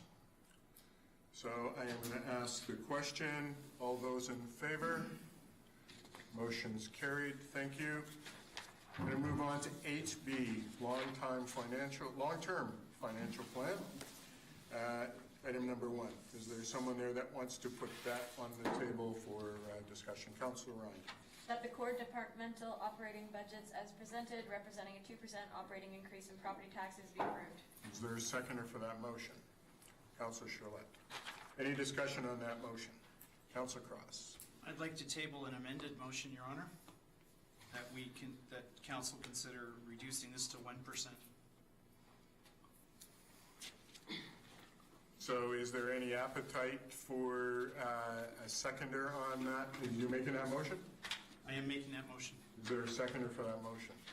Councilor Junker. Any discussion on motion to reduce that from 2% to 1% on the core operating budget. Can I speak to my reasoning? Yes, you can.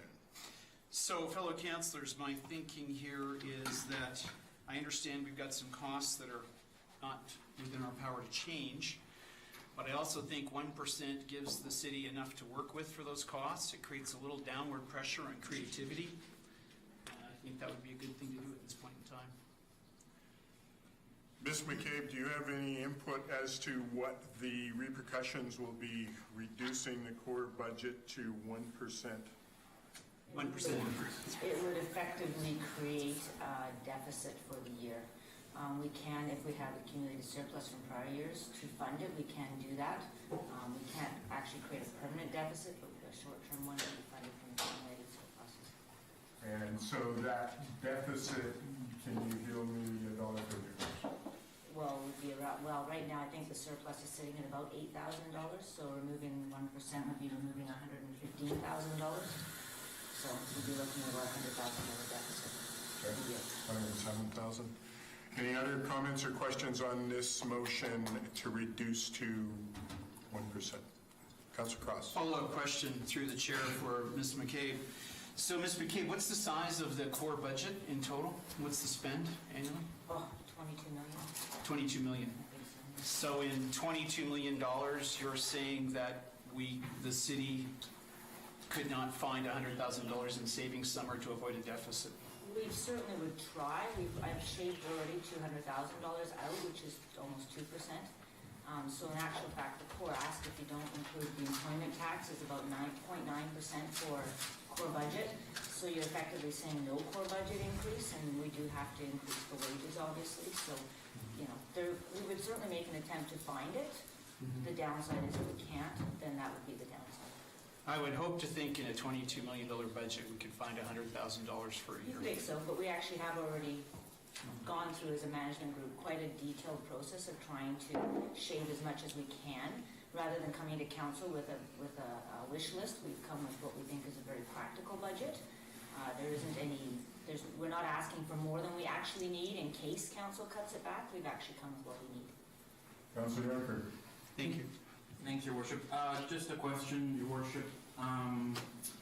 In regards to staff overtime, whether it's city staff, whichever department, firefighting, public works, is that factored into the maintaining wages and salaries, or is that funded out of reserve? Or how does, I'm just wondering how that works. It would be based in the core budget. If there's a historical use of overtime, it would be in the core budget, yes. So historically, we can see how much overtime goes into, for instance, snow removal, or how much might go into firefighting or other things.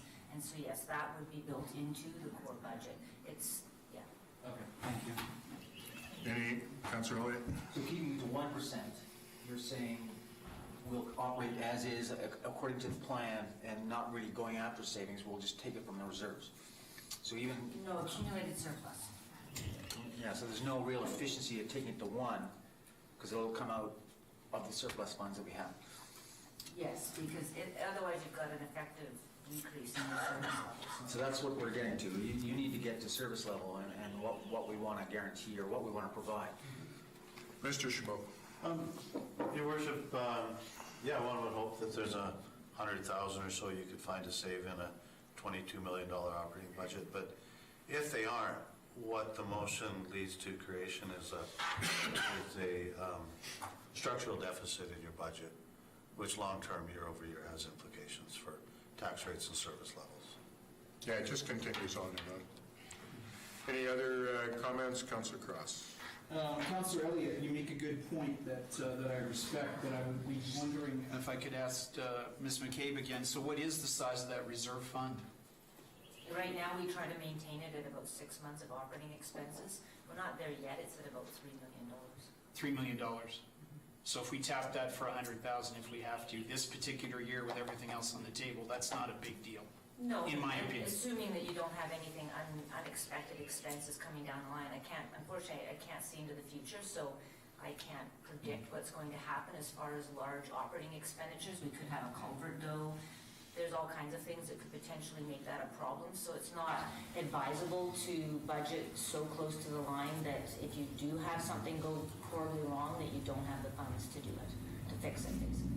So, Councillor Cross, I appreciate where you're going with that thought, but when I look at core budget, it's the absolute minimum that we need to maintain the existing services based on the fact that there's a municipal infrastructure need, but also there's costs going up and up and up.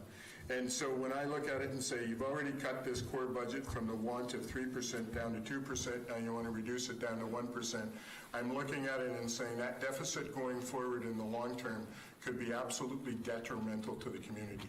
And so that's where we have a difference of opinion. And then when I see where you're coming from, well, let's just take it out of $3 million. Those things all sound well and fine, but if we have anything go wrong, we can suck $3 million out in a heartbeat, and then we are going with that. So from my perspective, I won't support reducing that fund from 1% down to 2%, and I just wanted to state that fact. Okay. Is there any other councillors that want to make a comment on this amended motion to reduce the operating core from 2% to 1%? Councillor Elliott. Dealing with one at a time seems awkward. I mean, I think there might be amendments for the other ones as well. So you give on one, you make it, it's sort of a juggling act. You know, we're trying to decide for 2% on a core. Maybe the capital comes down, but we're timing it all wrong. Whether we vote on the entire issue or just individually, that's what I'm trying to get to. Where do we need to make that decision? Well, they're in the package individually, so we're going to deal with those individually. Okay? And they're in there for a reason individually. So the core is the base. That's where you start at, and that's why it's first. And then we're going to go up to the operations or the capital, and then up to the operations. So we're looking at this thing from the right perspective. We start at the core, and then we work our way up. So we're not going to vote on everything all at one time. That's not the motion here. So, Councillor Cross, you had a comment. Yes, I had my hand up. I just wanted to comment that my intention here is not to place our city staff, who I think do a fine job, in a bind. I just would, having managed many budgets larger than $22 million and smaller than $22 million, I find it interesting the creativity that people bring to the table when there's a little downward pressure. And I would like to think our city staff, who I think are quite capable, are capable of dealing with that kind of little bit of pressure. And there's another budget cycle next year, so if we find that we're falling in the hole, we can do something about it next year. So I really don't, as you said, we agree to disagree on the consequences of this. It's not like we're deciding the future of the universe with 1% today, in my opinion. Okay. Councillor Charlotte? I'd also like to speak on not supporting the 1% amendment.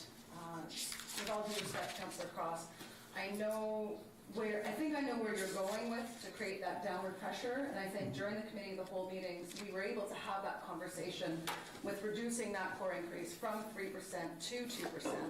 I, for one, was very impressed with what we heard from the city staff on where they found efficiencies as much as possible in our current environment and climate.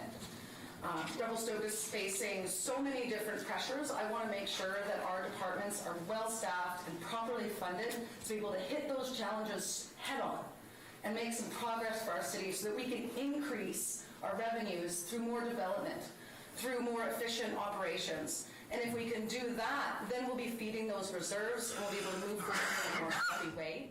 I worry about starting our tenure with putting this much pressure on staff to try and find cuts. From what I understand, that has been done in the past, and the results were higher debt.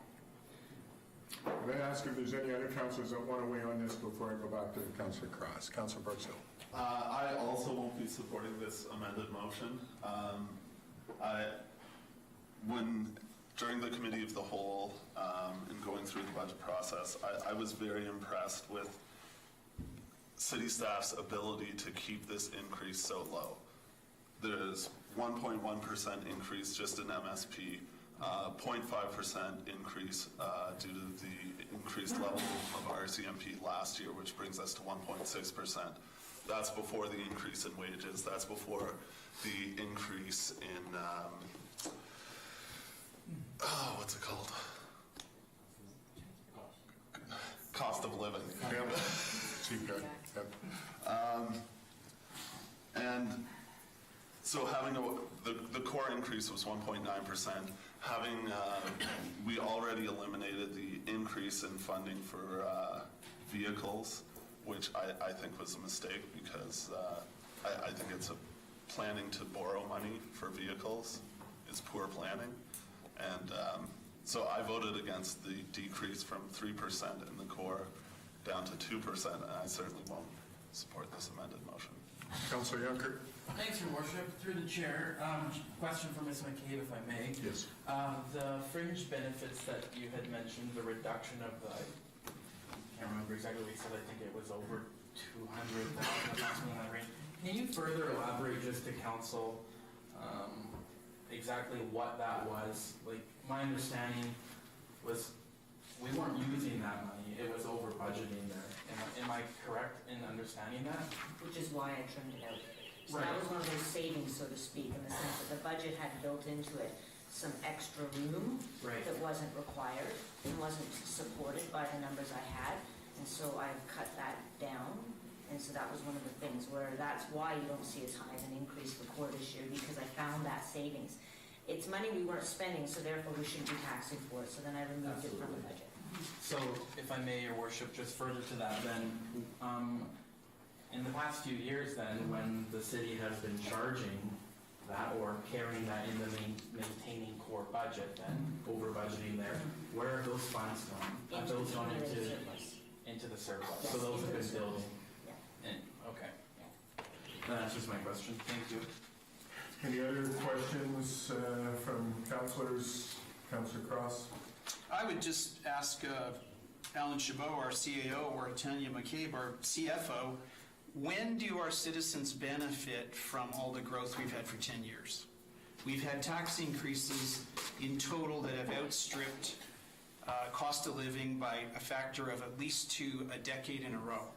When do our citizens actually benefit from all the growth that Revelstoke has experienced? And in conjunction with asking that question of our senior staff, because I like to understand it myself, I'd like to ask my fellow councillors, do you fully understand that if we approve everything today, we're looking at a total tax increase of over 10%?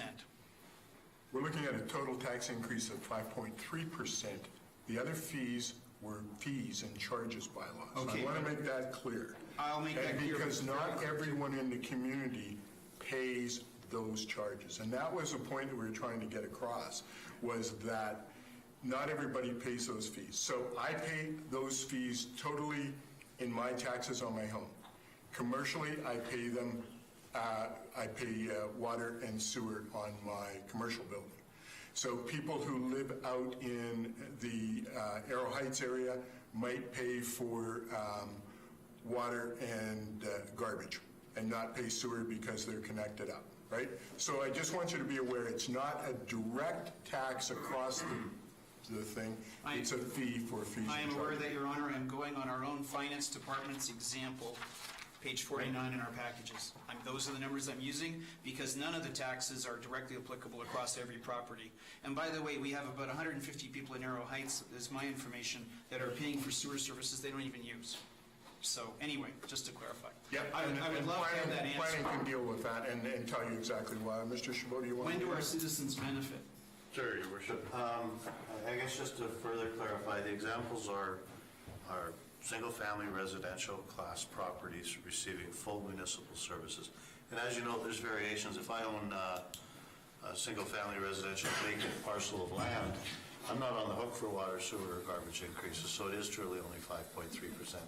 If I have commercial property and I pay 5.3% but I got to pay 10% more for water and sewer, and garbage is for their own account, depending on how many units, what is the net impact of that on me? And of course, it's a concern, the total cost and the affordability of living. Right. In regards to when do the citizens benefit from all the growth over the last 10 years, I don't think there's been a great deal of growth in this community over the last 10 years. It's been more concentrated over the last few. And I think because of that and because of an uncertain future, necessary tax increases and utility fee increases, and capital asset maintenance, repair, renewal, replacement, upgrading has been deferred. And I think as we move forward with our asset management plans and better asset inventory condition information, it's informing the necessary measures to fund the continuance of those services in our community. And the challenge for a community such as ours with this rather explosive growth is that the demands for infrastructure, for services, and for capacity often precedes the available revenues, and you layer on top of that the fact that you've been underfunding your core infrastructure or over-reliant on debt, and it makes it equally challenging. The strategy of the previous council and all of the recent financial policies are to get this community in a place where long-term this community is sustainable and can provide quality services to support not only local residents but growth and investment as well. Without us having to borrow big money. Yeah. Ms. McCabe, do you care to weigh in at all, or you're comfortable with what Mr. Chabot has said? Councilor Juncker, you have a question. Yeah, Your Worship. Through the chair, of course. I just want to clarify a couple of things and have a question as well, if I may, Your Honor, for Ms. McCabe. So again, as indicated here, it's a proposed 5.3% increase for this year. Is it? And I can't pull it up. I'm dangerously nuts. But is it 1.5 or 1? So it'd be additional 1.4 though. So I just want to make sure I'm understanding here. So if this is approved, when it comes time to budget time next year, we'll still have our core, the infrastructure, and then the asks as they've been called recently. But then before we even get to the core amount, will be 1.4 right there. Yes, so that will become part of next year's core budget increase because it is a built-in, because of the nature of them, they have to be added on, which is what usually happens every year. There's part of the budget. We don't increase for the full amount of the ask because, again, you don't want to tax for money you're not going to be spending.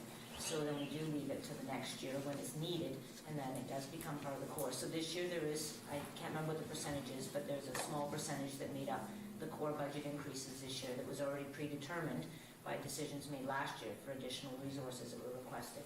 Right. And so that was part of it. Before you carry on.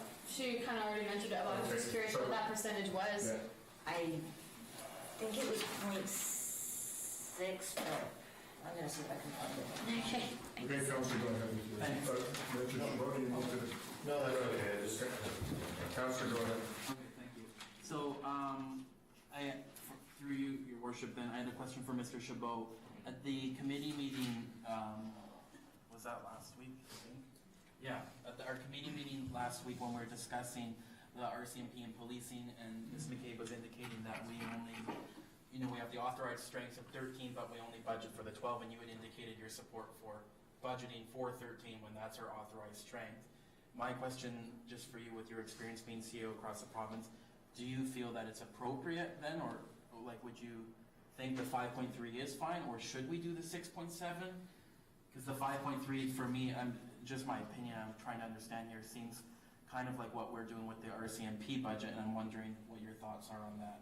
If that makes sense. Your Worship, my thoughts on not fully budgeting for the full complement of approved numbers of members was more intended as a caution that if the stars aligned and for some reason we had a full complement of members and they were healthy and well and at work, that would we not have ourselves a deficit budget, have to dip into reserves to fund those positions. Isn't the best plan in my view, but not something that I guess is so egregious that I wouldn't support funding based on historical averages. But I agree with Ms. McCabe, we wouldn't fund for the incremental additional cost of a full year of a position in this year because we don't need those funds this year, we need them next year. And while it appears that you're leading yourself into a requirement to increase taxes next year already by a given amount, Council is not without the flexibility when it goes through the process again next year to determine different priorities for programs, for services, for human resources and such, although I think you gain certain momentum and functions and positions become embedded in the organization and the fabric of the community it's harder to change once you've created them. Okay, thank you, that's a great answer. Councillor Cross. Just one final comment, Your Worship. I tabled this amended motion just because I wanted council as a whole to give this sober second thought. I defer to my fellow councillors on what's going to ultimately happen, obviously, but I would remind them that our reserves are in good shape. I don't like the politics of fear. I like the politics of numbers. And when I read numbers, and I'm pretty good at numbers, I see a pretty good picture, and I think we could push downward here for 1% at this point in time. That's my final statement. Any other questions or concerns in this? Just Councillor Elliott and Mr. Chabot. Go ahead, Mr. Chabot. Sorry. Just a comment respecting reserves and surplus balances, and council recently adopted a reserved and surplus policy that suggests the optimum balances for those reserve funds. And I think we're probably well short of an awful lot of the targets for an awful lot of those funds right now. Thank you for that input. Councillor Elliott. I think in the committee of the whole discussions we've had, the inflation rate is one issue, that 1.5%, 1%. We've got some serious issues with the QP union negotiations. I don't know where that's standing right at this point. 1.5% is probably a low number for that. My guess. Probably pretty near to You're playing, what okay, good. So, and I also know from the business endeavors in the community, the price has gone exceptionally high in all our supplies, in the construction world anyway. It's 2% is not stretched from my perspective, but I'd like to address some of the other ones. Without coming up as Well, you'll get a chance in a moment. So any other comments on this amended motion of lowering or setting the core department operating budget at 1%? Councillor Sherlock. Just a point of order, we would be voting on the amendment to the motion, not the amended motion, correct? Amendment to the motion. That's correct. Thank you. Thank you for that. So the amendment to the motion is to lower the percentage to 1%. If that passes, then we would vote on that amended motion and set that fee.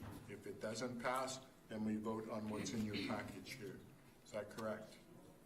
Okay. Any further statements on this amended motion? All those in favor? All those opposed?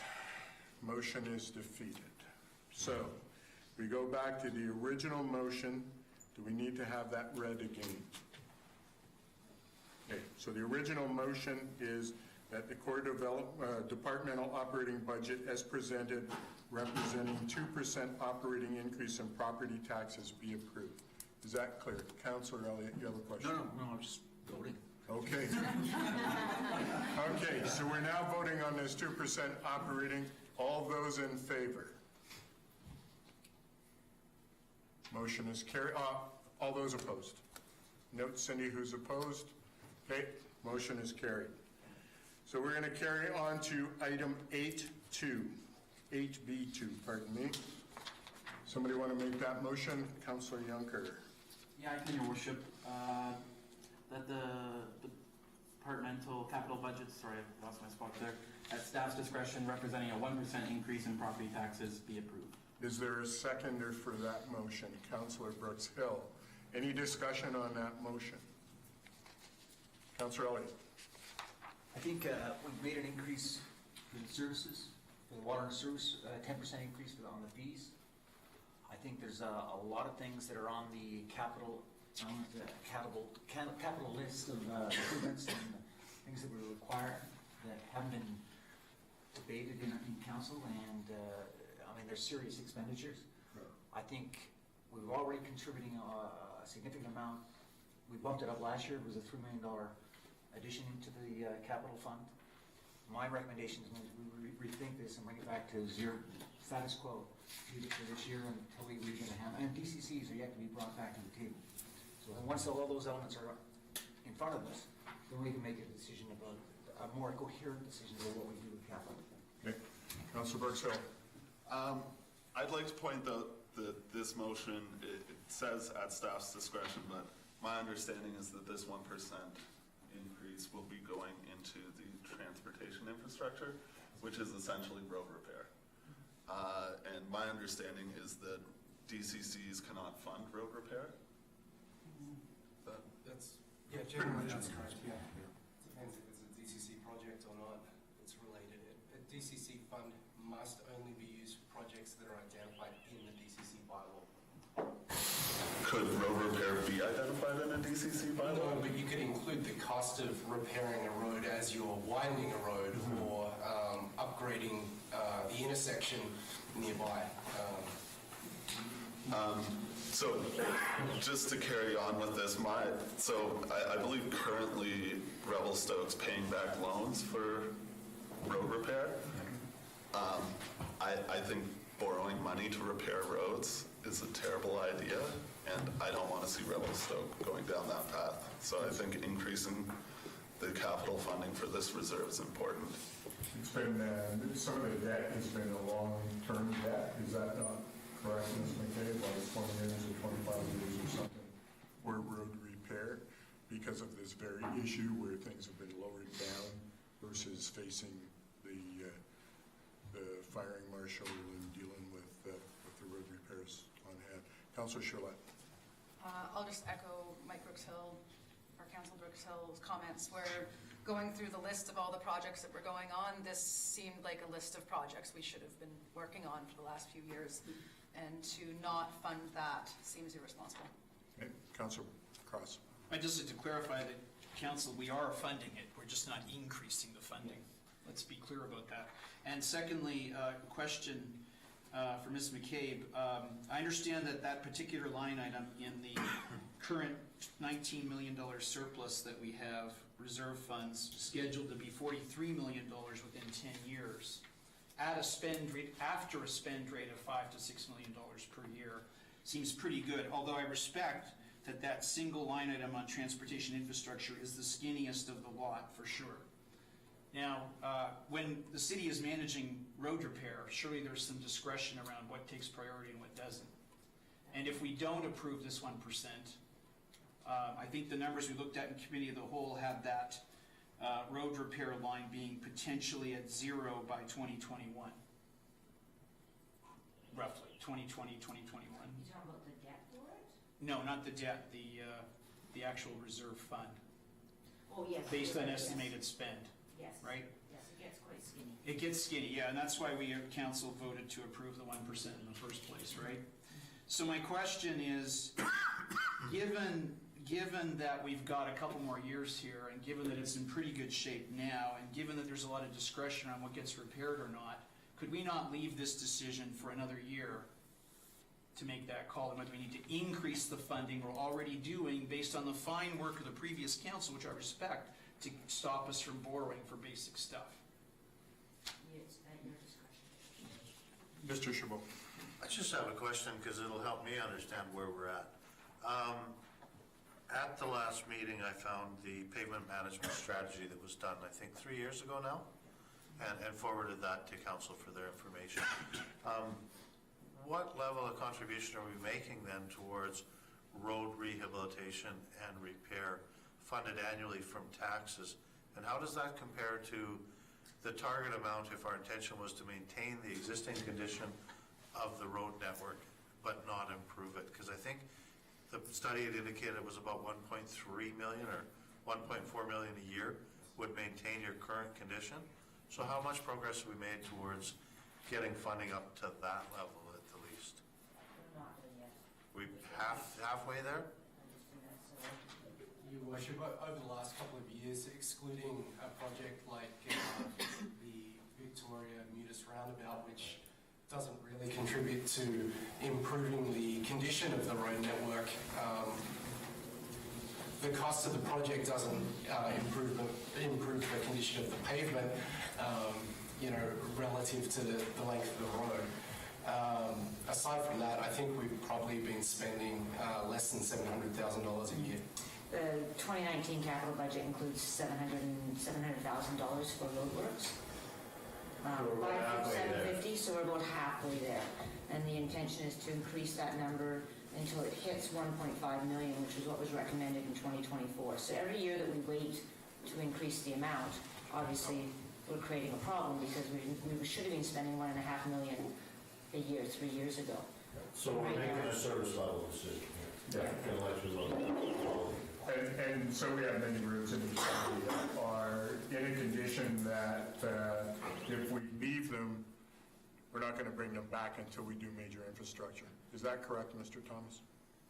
Yes, Your Worship. The other thing that I'd like to say about this transportation infrastructure reserve is it also pays for bridges.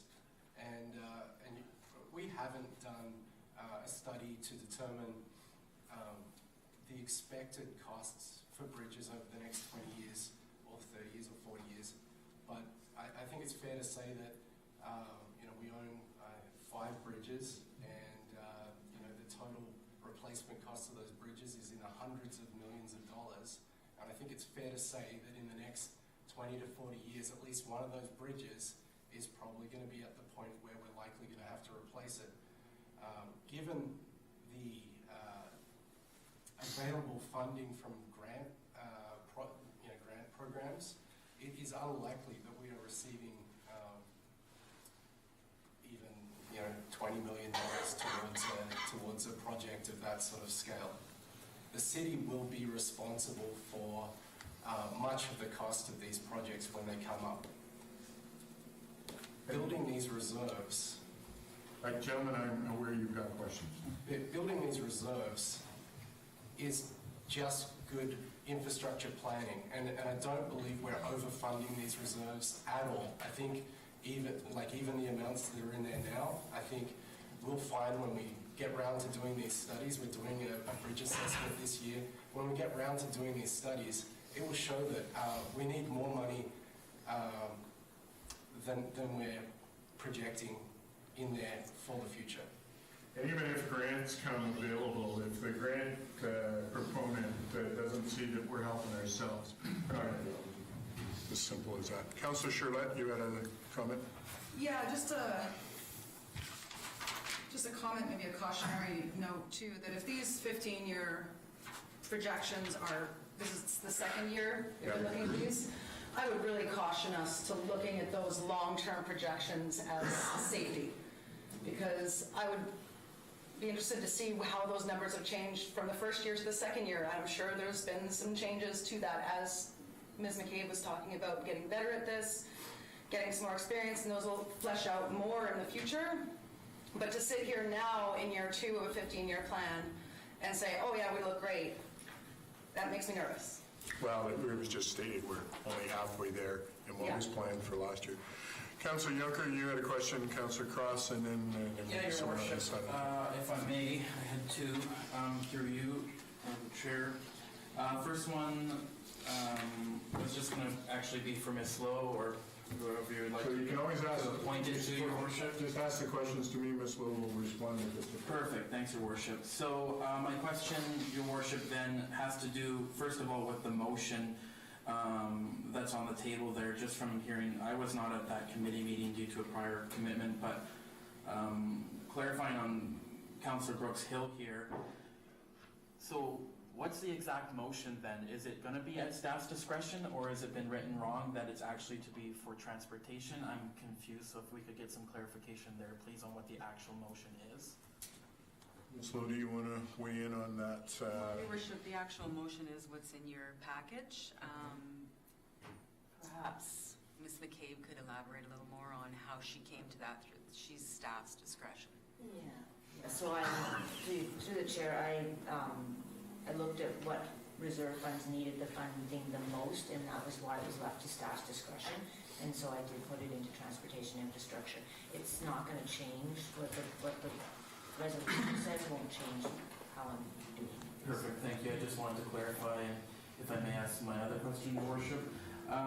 Just when Mr. Thomas there was speaking about the bridges and the upgrades and or doing a study, I just had a question regarding the bridges.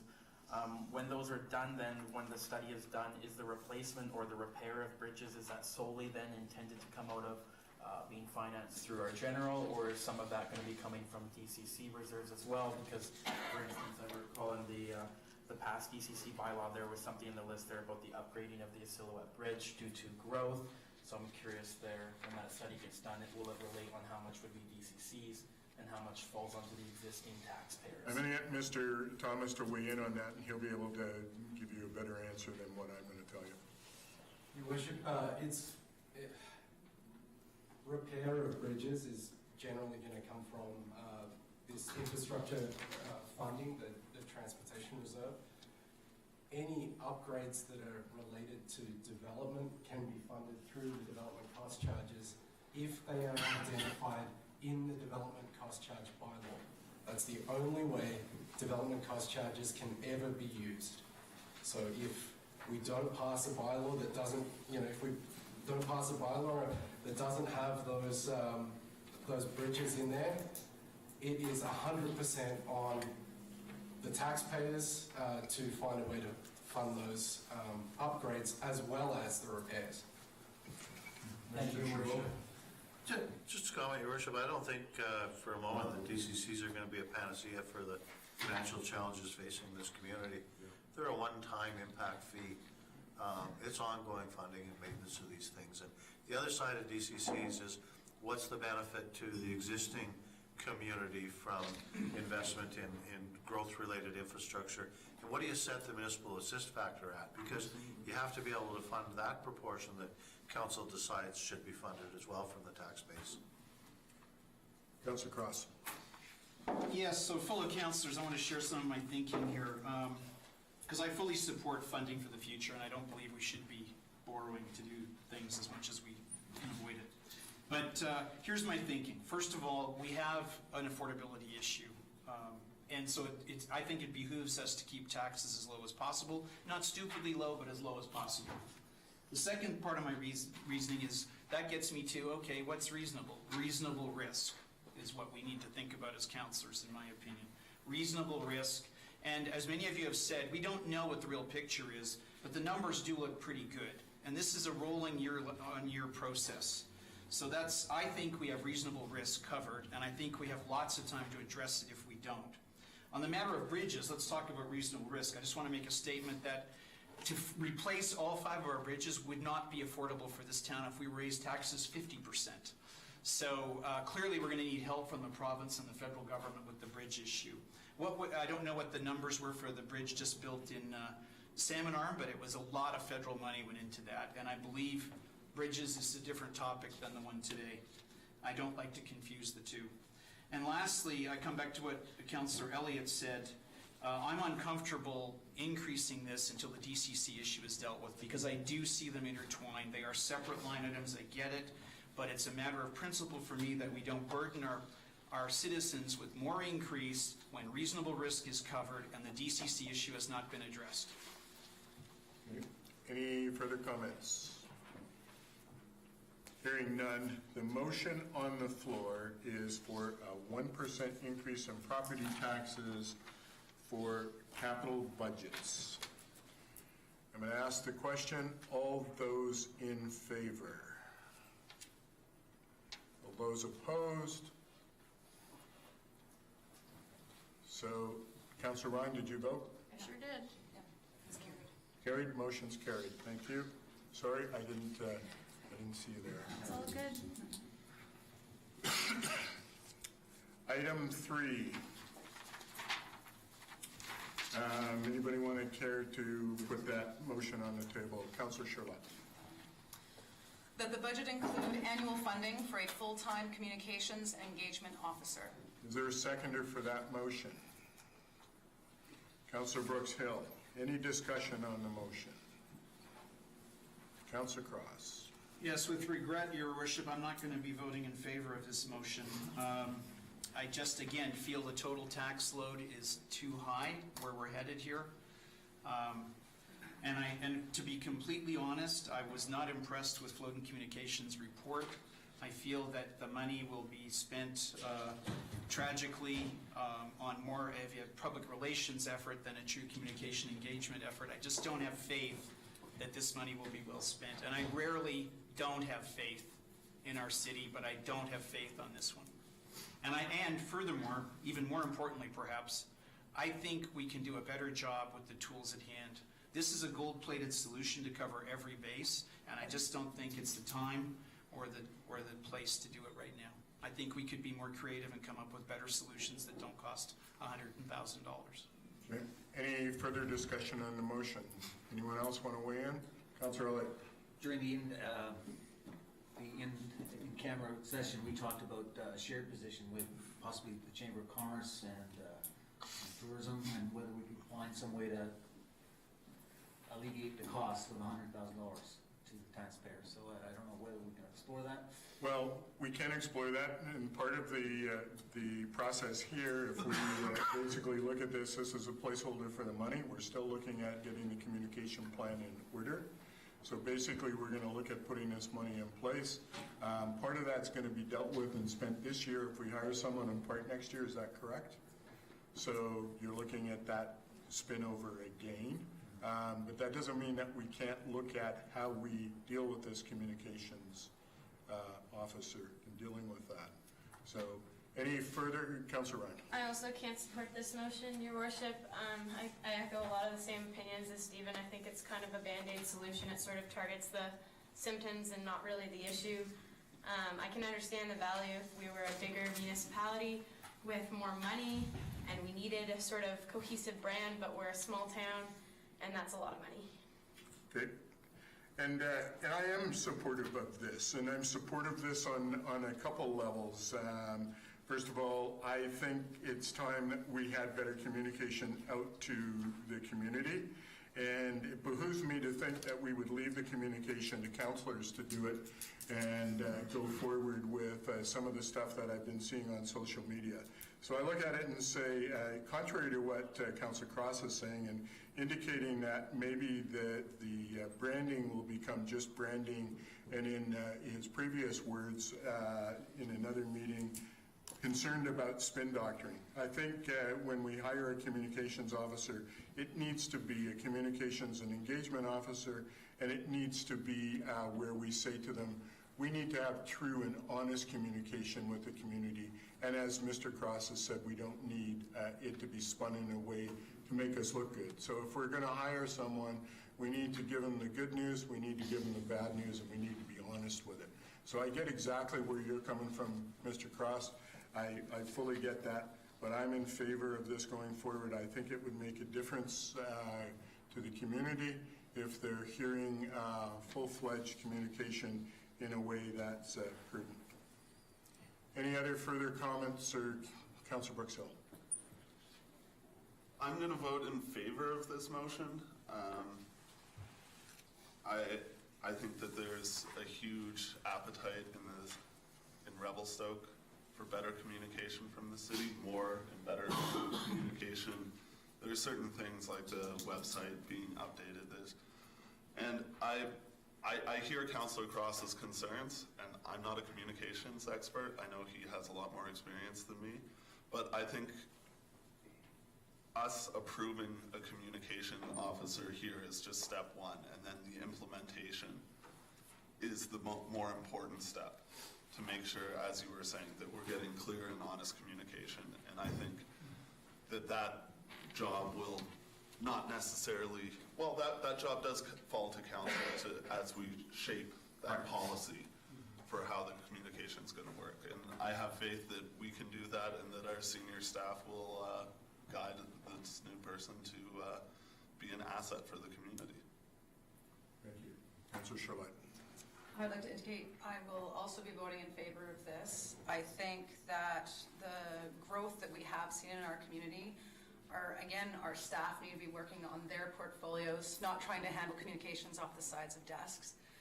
I think that authentic communication is critical. In my experience, my mom was a master communicator working for the public service, and the work I saw her do is hugely different than what I saw marketers and communications do for business. This is not the same ballgame. And I think with clear direction from council, with clear reporting back from said officer, I think that we could really up-level the communication we have with our community and engage in a more meaningful way without putting undue stress on our already overworked staff. Okay, thank you. Any further comment? Councillor Elliott? Yeah, I think our messaging needs to be improved. I think the way we communicate has to be better. But I have a real problem with the wage structure and the wage tendency for our wages to be creeping higher and higher. $102,000 seems an exceptional amount for a communications position, and especially if there are ways to reduce that fee. I think they're out there. And that's my biggest problem with the issue, but I do believe we need a communication pro, a media advisor, and I think that's an essential thing we need to address.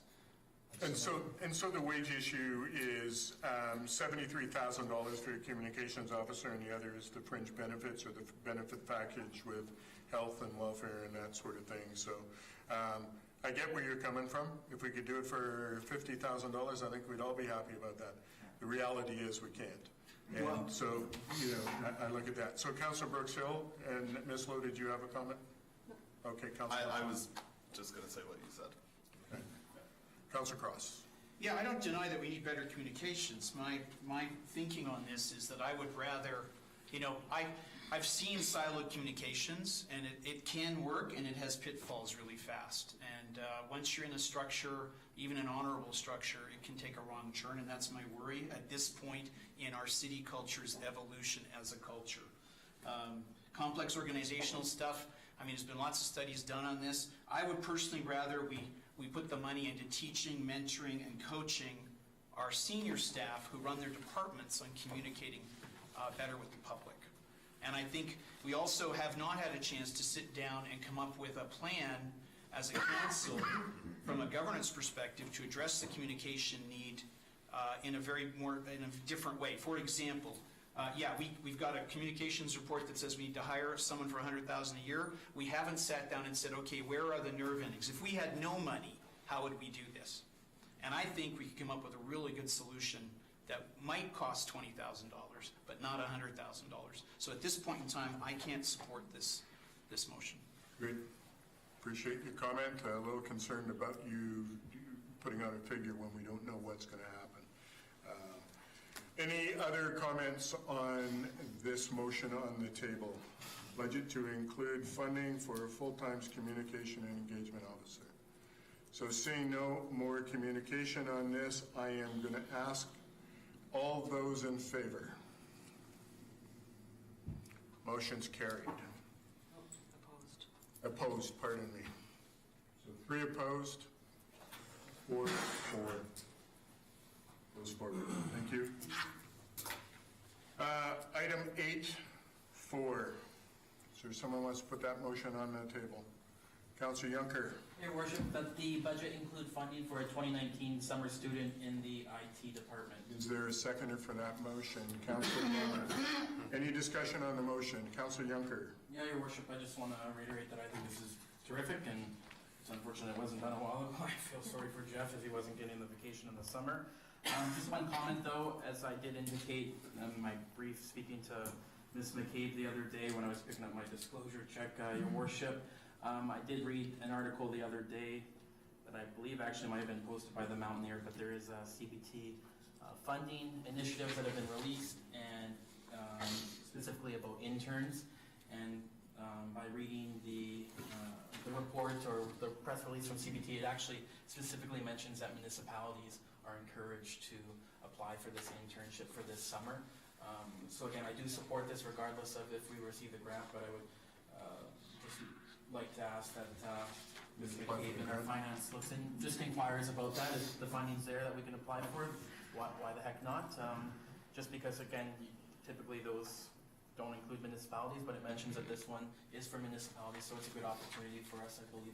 Awesome. Thanks for bringing that forward. Councillor Charlotte, did you have a comment? Councillor Cross? This is one item I do support, Your Worship. I think we need backup on our IT, and I would like everybody to have their vacation. Awesome. Councillor Elliott.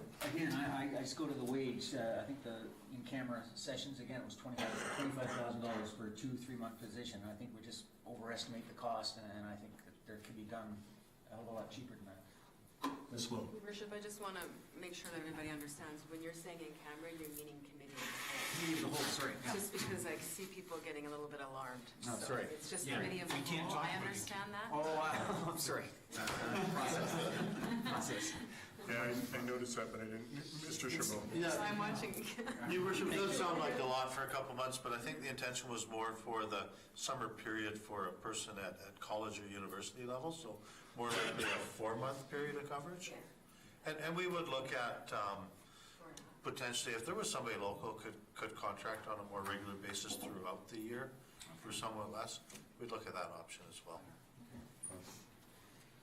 Any further comments on this motion on the table? Okay, all those in favor? Motion's carried. Thank you. Moving on to item 8.5. There's a motion there for annual funding for manager development services. Councilor Juncker? Your worship, I can bring this forward gladly, that the budget include annual funding for a manager of development services. Is there a seconder for the motion? Councilor Rind? Any comments? Councilor Cross, did you want to speak? You had your hand up, and then Councilor Juncker. Yeah, this is another item that I can fully support, Your Worship. The need for me is clear, plus I have confidence in the department, the fine work they've done the last year in triage, and the fine work that I've seen done already by our new manager of development services. I have complete faith that this money is well spent and will serve the community well. Councilor Juncker? Yeah, Your Worship, through the chair, I pretty much echo Councilor Cross's statements. I just want to briefly applaud Mr. Sturgeon, in the planning department for the terrific job that he's been doing since the departure of our past person in that department until Ms. Wade came. So terrific job, Mr. Sturgeon. And like Councilor Cross said, I have the utmost faith in that department, and I believe this is the answer, or close to the answer, for a lot of the problems in this community, and I think they're going to continue to do a terrific job for us. So, thank you. Councilor Ryan, did you have an input? No, sir. Councilor Brooksville? No. Councilor Elliott? I'm going to ask all of you, so you don't hide. Any comment? No, I will say something. Yeah, I believe setting Revelstoke up on a path where it's driving forward and sending out a clear message and putting all the pieces in to support it, like our development services, is a key. So a bit of what we're saying, we're budgeting for capital, budgeting for all these extra things on top. We need to get our direction lined up first. And once we're moving ahead and motoring well, then we can say, okay, now how do we keep it going? What do we need for infrastructure? But I'm 100% behind this development thing, because that's a big part of our engine right now. So.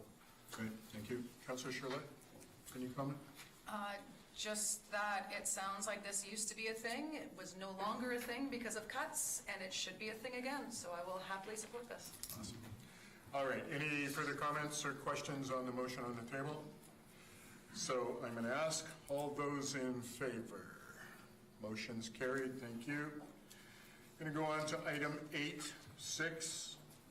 Somebody want to make that motion, please? Councilor Juncker? sure, yeah, Your Worship. That the budget include annual funding for part-time victim services position. There's a seconder for that motion.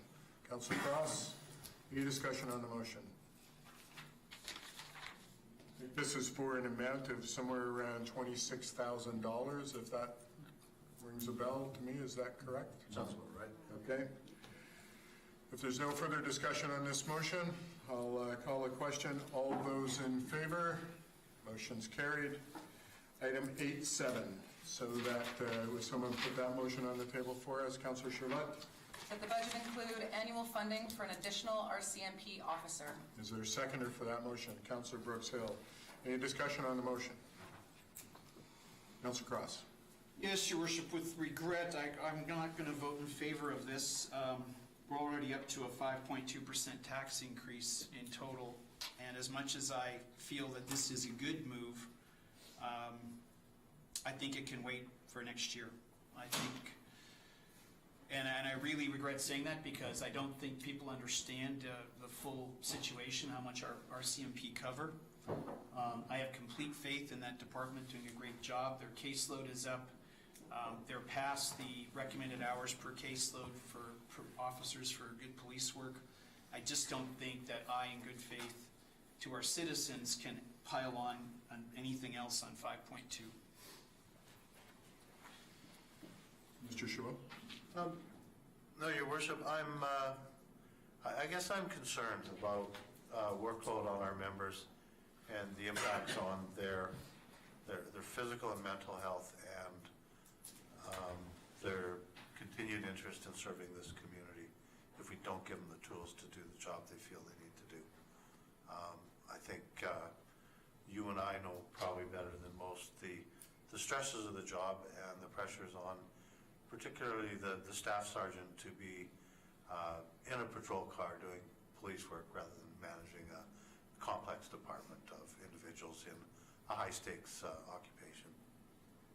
I fully agree. I interact with the police on a very regular basis. Even the last couple nights I've been out because of situations in the community. And when I see our designated GIS man in uniform assisting in those situations where I'm involved, I'm a little disheartened because he's not doing the work that he is dedicated to be doing. And he's in a uniform because there's not enough people to go around. So Councillor Charlotte and then Councillor Juncker make statements, and then we'll get to the side of town. I think I have to agree with Mr. Chabot on this one. It's scary to me to not fund this RCMP officer. From the report, the amount of work they're doing and the amount of workload that is out there, this is the security of our community. I realize that we are asking a lot of our tax base to fund all of these different bits, and I'm looking forward to the public engagement process where we go to them and we say, here are all the things that we think we need. Because these reports have been very well researched, there's been some great information, there's been lots that has been cut back. To me, this does seem relatively tight for an increase, and I would like to go to the public and say, hey, are we ready to fund this? This is what we need to do to thrive as a community. We could be doing more, but this is our base levels. So I will be voting in favor of this, and like I said, I'm really looking forward to that public engagement process where we can get into the whys of all these a little bit more with the community. Councillor Juncker, thank you. Worship, thank you through the chair. I just want to make a statement, a couple things here. I would understand the point Mr. Chabot was trying to make, but I would state that I also very closely understand, as my sister has been a member of the RCMP for almost 13 years and suffered various times through post-traumatic stress disorder, and at times has been off because the things that they see and deal with is absolutely unreal. With that being said, the presentation by the staff sergeant last week was good, but there are a lot more factors that should be considered when making decisions in regards to RCMP staffing. One of those things that I think is very important to note is the population per officer, and the latest stats that came out from the province were as of 2017, and we had one member for every 610 approximately of our population. The British Columbia average was closer to 720, I'm quoting here as I don't have the presentation up. So it's always not great to have, you want to be the lowest as possible. That means you have the most members to be able to do their job. But I think the point I'm trying to make is this is not just a Revelstoke issue. This is a provincial issue. This is a federal issue, and it comes down to more issues than just funding. It comes down to staffing in regards to the federal government and issues with RCMP recruitment. I would note that, for instance, if you look at Salmon Arm just down the road from us, they're much higher with, I believe it was close to 900 people per officer. And cities such as West Kelowna, as of 2017, were one officer for every 1,400.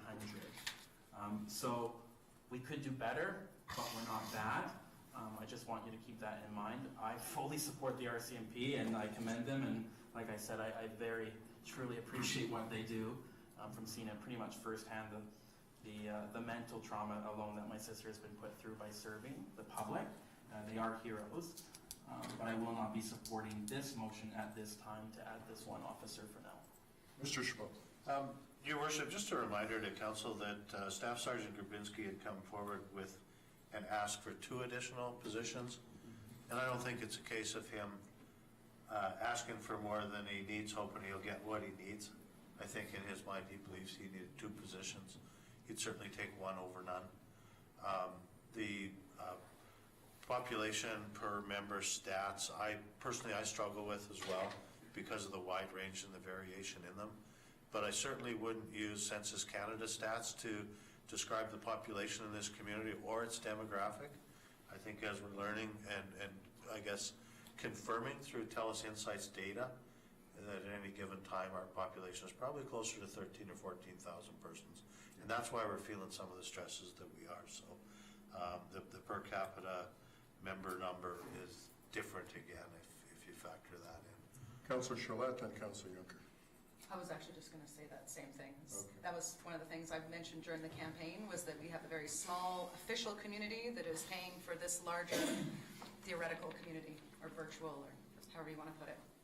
Councillor Juncker. Thank you, Your Worship, and I apologize, I should have actually added that in. I could bring it up here in a minute, but doing the math, I did an estimate for 12, 13, and 14,000, and it's very easy to find, but that still actually doesn't even bring us very close to many communities and what they have for officers to population. I believe, and I'm just trying to remember here, I believe it was about, when I did 13,000, it was approximately around mid-700s.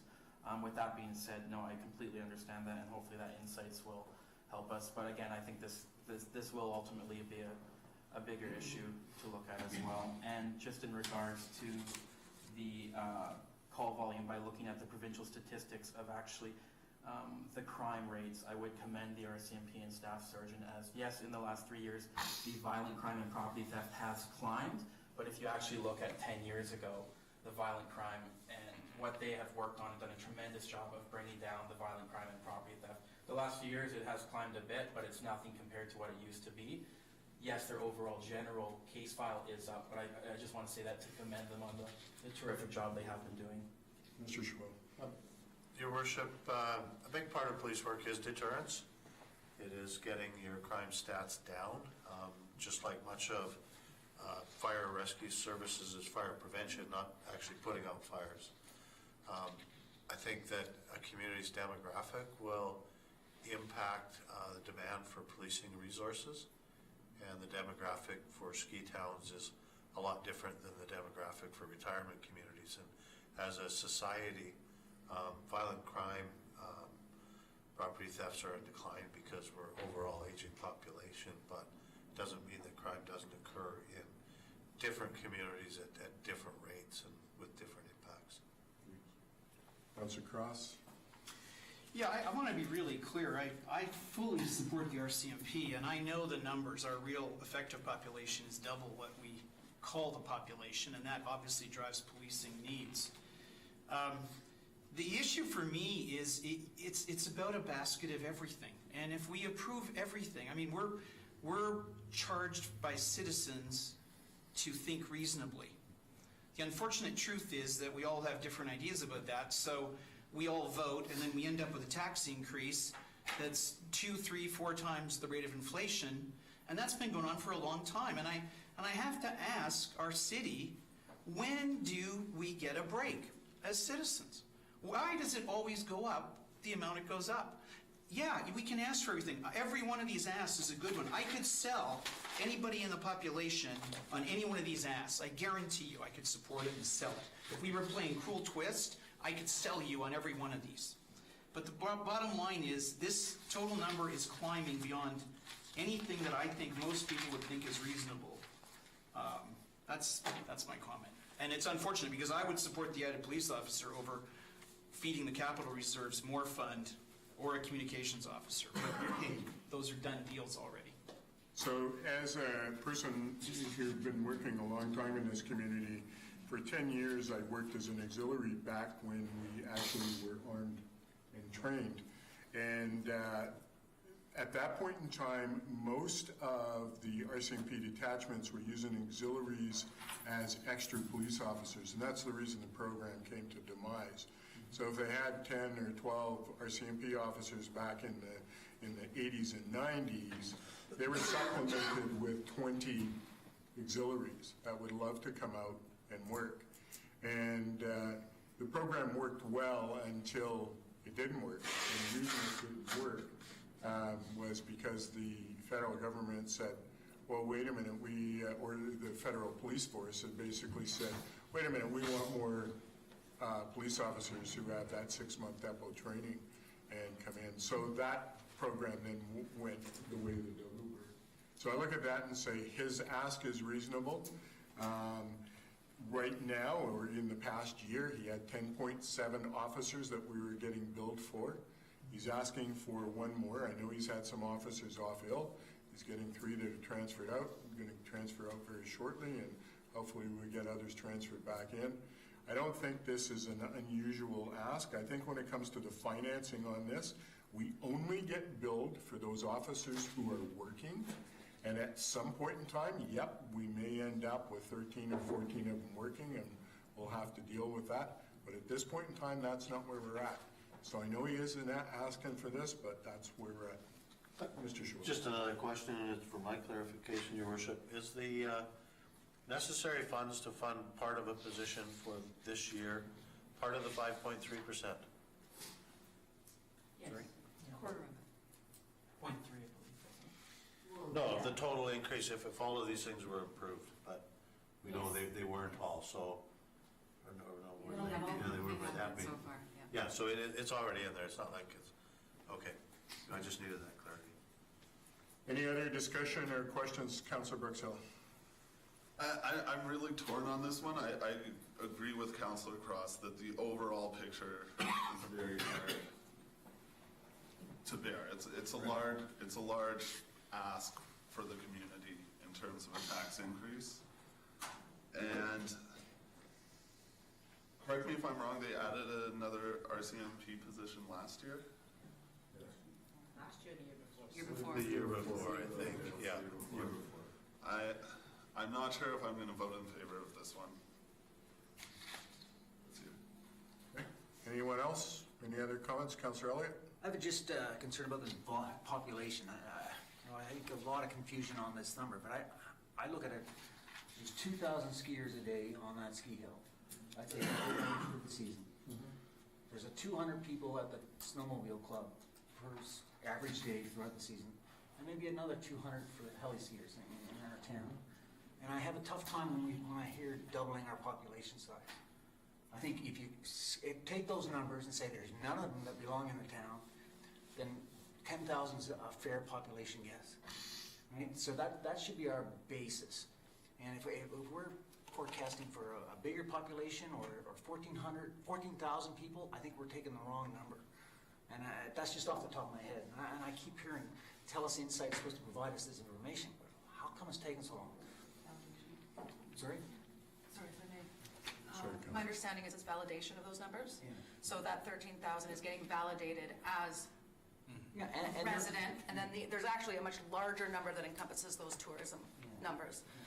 So it gets. I think that, we may have times when our population doubles, but there may be days when it's minus 30, and we have nobody out there. So I think you can take the numbers of our averages for each of those recreational activities and say, that's only for 4 months of the year.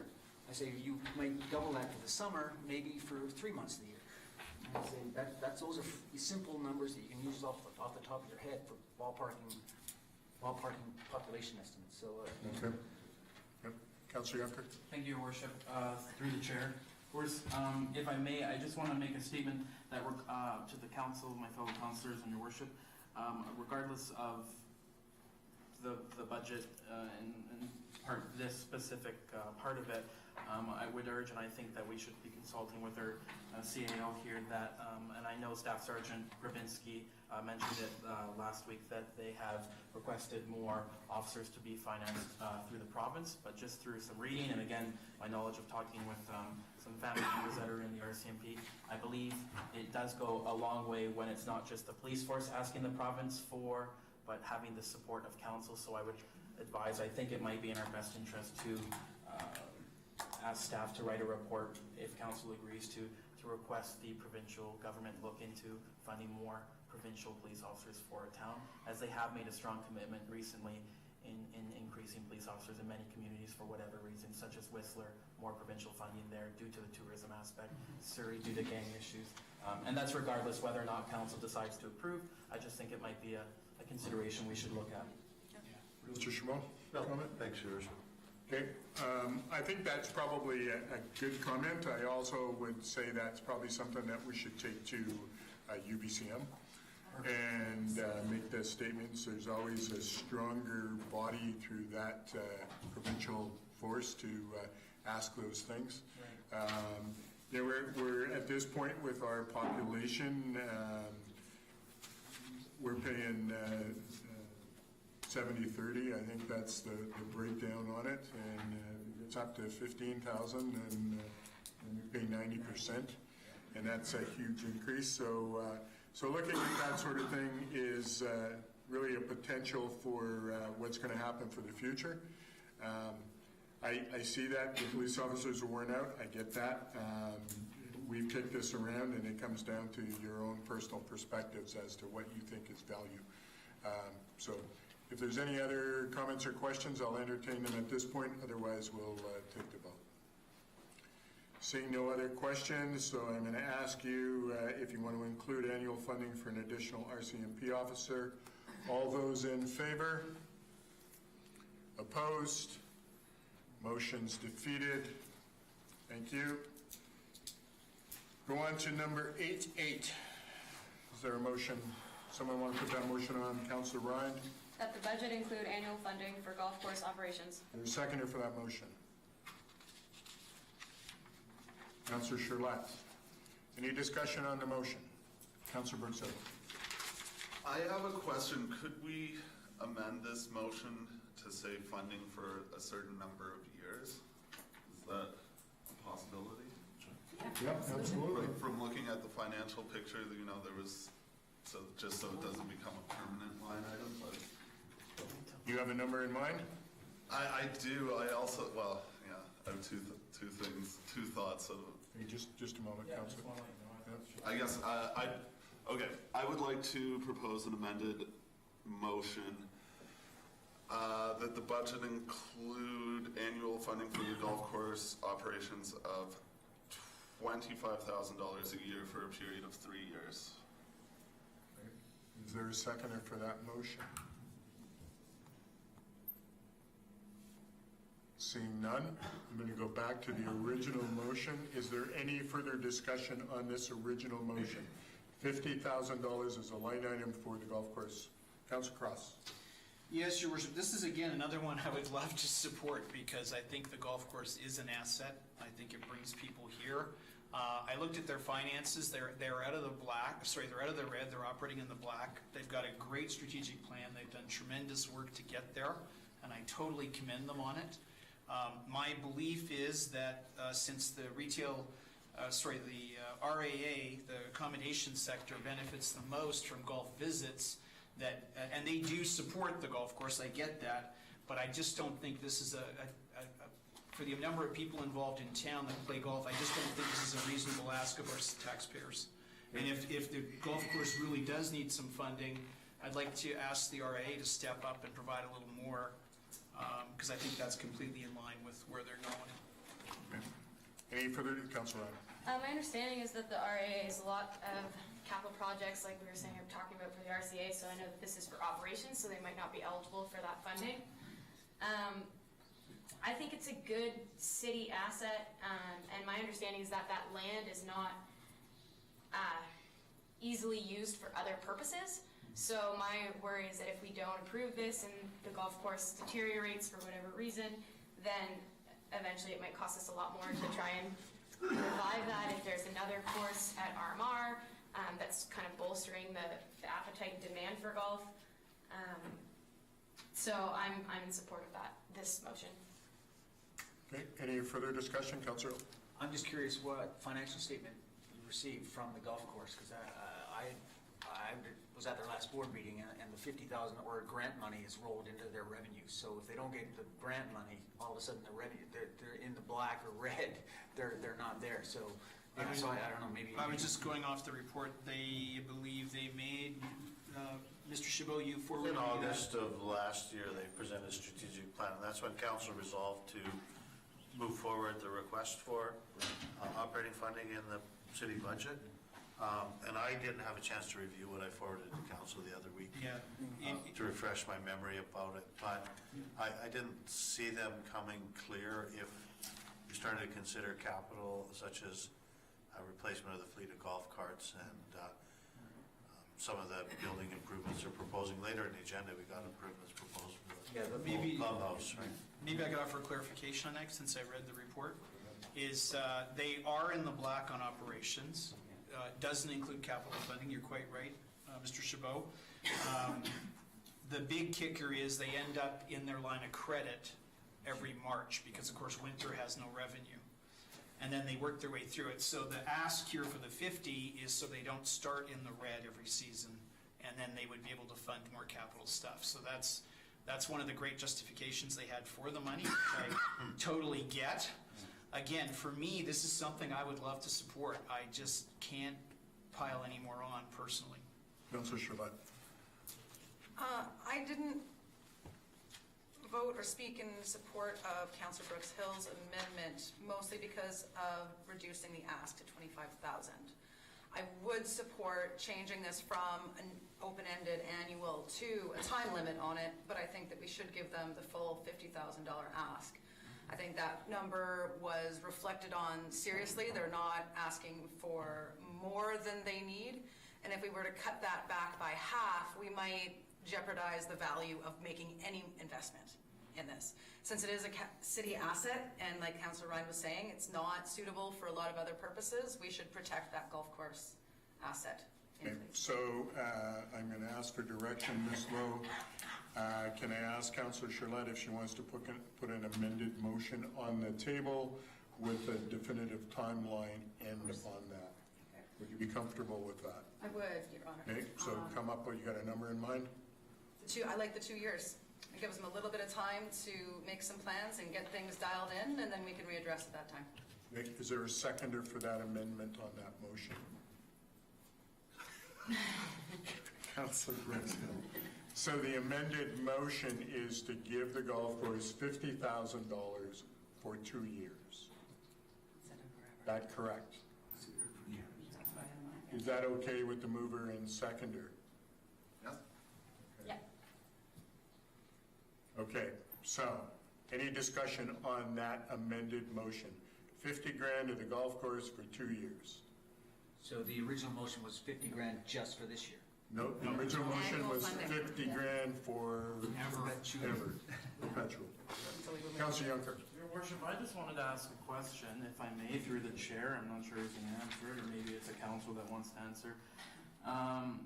The report's great, and to me, it looks like they're doing a great job. I think it was only 5 years ago, I'm trying to find it here, that their RCU loan was, or their overdraft was significantly higher. They've done a tremendous job of bringing it down. But I go back to, again, recalling, Your Worship, you personally saying, you know, the council of the previous term, you have done a lot of good things with the financials and set us up to a certain extent, but one of their big issues was that they did not want to see this become a line item. With that being said, though, I'm curious if, and correct me if I'm wrong here, but they go into their overdraft, and their overdraft, because coming out of the winter, there's, like, to start out. They have expenses over the winter. Mr. Chabot, can you allow? Yeah, Your Worship, one of the challenges they had was retaining qualified staff to enhance the golf experience there and maintain consistency in service delivery. And so they increased wages that they offered, and they funded one and a bit of a position on a year-round basis, the head pro, and I think perhaps the head greenskeeper maybe gets some mild consideration and looks after the facility through the winter months as well, or such, right? So to that, Your Worship, I wonder, like, rather than maybe giving the $50,000 for operations, would it, not necessarily that I would support it, I'm just asking the question in general, would it be something to look at then, because we didn't get too much into it last meeting because there wasn't really anything to discuss, there was no supporting stuff until we got it from after. Like, would it be something to consider just taking care of their one-time RCU overdraft? Would that benefit them? I'm wondering, just from your thoughts here, do they more so need it for the operations, or would be paying off their overdraft help, or would they go back into their overdraft right away, or?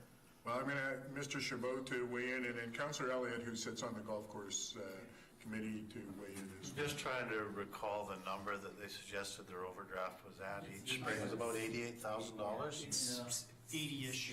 At the moment, that's where they're running. So, you know, 50 a year would take care of the majority of that and give them operating flexibility, because in addition to funding some work through the winter, there are the one-time startup costs. There's the course prep, the dollars spent for a week or two getting things in condition, coming out of winter, repairing greens, that confronts them every year before they start seeing revenue too. And their start date depends on seasons, right? Last year, they had a really late start due to the snowfall and the retention of snowpack on the ground.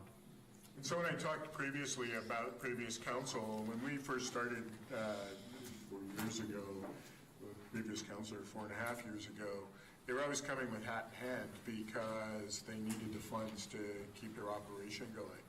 And we didn't want to put them on the on a line item because we wanted them to find some efficiencies and figure out a way that they didn't have to be on the taxpayer's back. And so when we finally came down to, I think last August, when we talked about, let's give them 50 grand, because the year before we gave them 88 grand or something like that, dealing with, just as Councilor Crosser was talking about, or you were talking about regarding their overdraft, it was like, okay, let's give them an amount, at least it's going to give them something to start with, but it's not going to pay off everything. And, you know, I'm supportive of the amended motion that Councilor Charlotte has put forward, where you give them the 50 grand, you give them a time limit, and then at that time, if they come back to us, we're going to have to look at the books and say, you know, where are we at? And go from there. This is a city asset, so as we get further along in our stuff, they've got some grant funding, I think, to deal with some infrastructure, and that is city infrastructure, so it's great that they can get some grant funding for that. So I'm encouraging that those who are willing to support this with Councillor Charlotte said, give it a term, and basically say, okay, this is where we're at. You guys have to come to the table with a little better process. I'm not saying that they don't have a good process, but what we're saying, and I can hear what you're saying, where do we stop, right?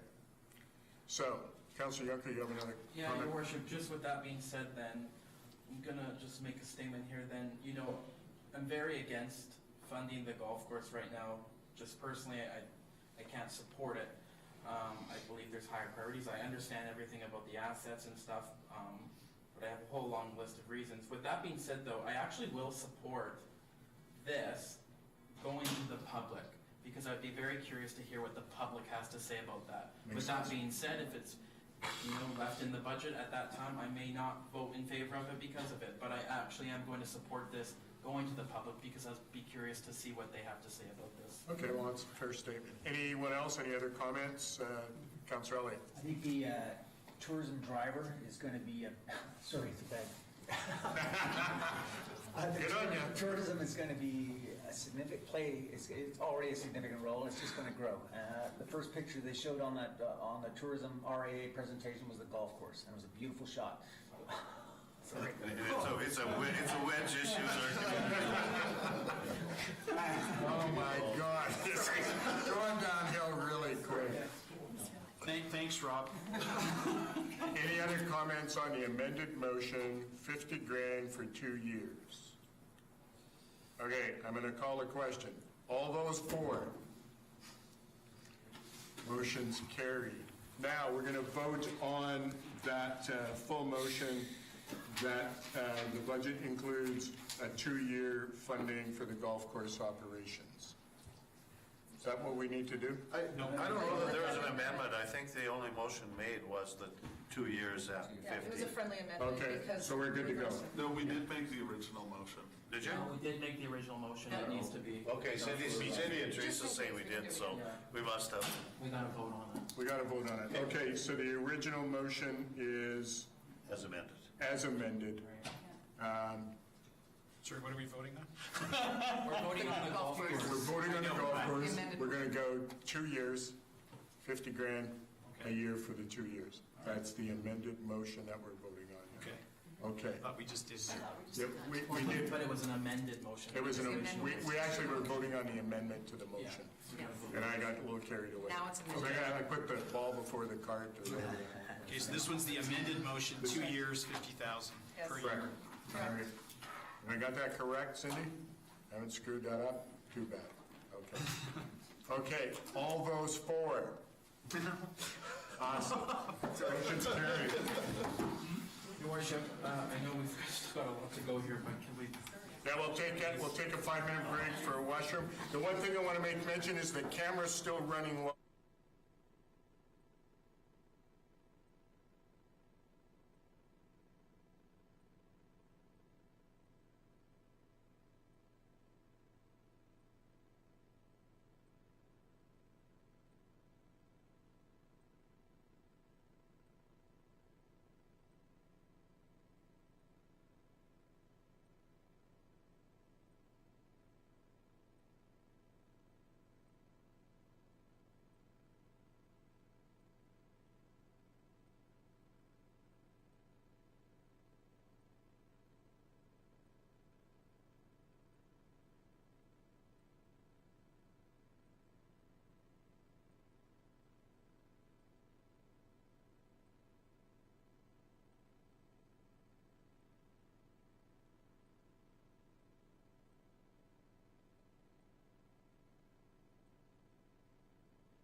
right, councilors, I'd like to get back to work here.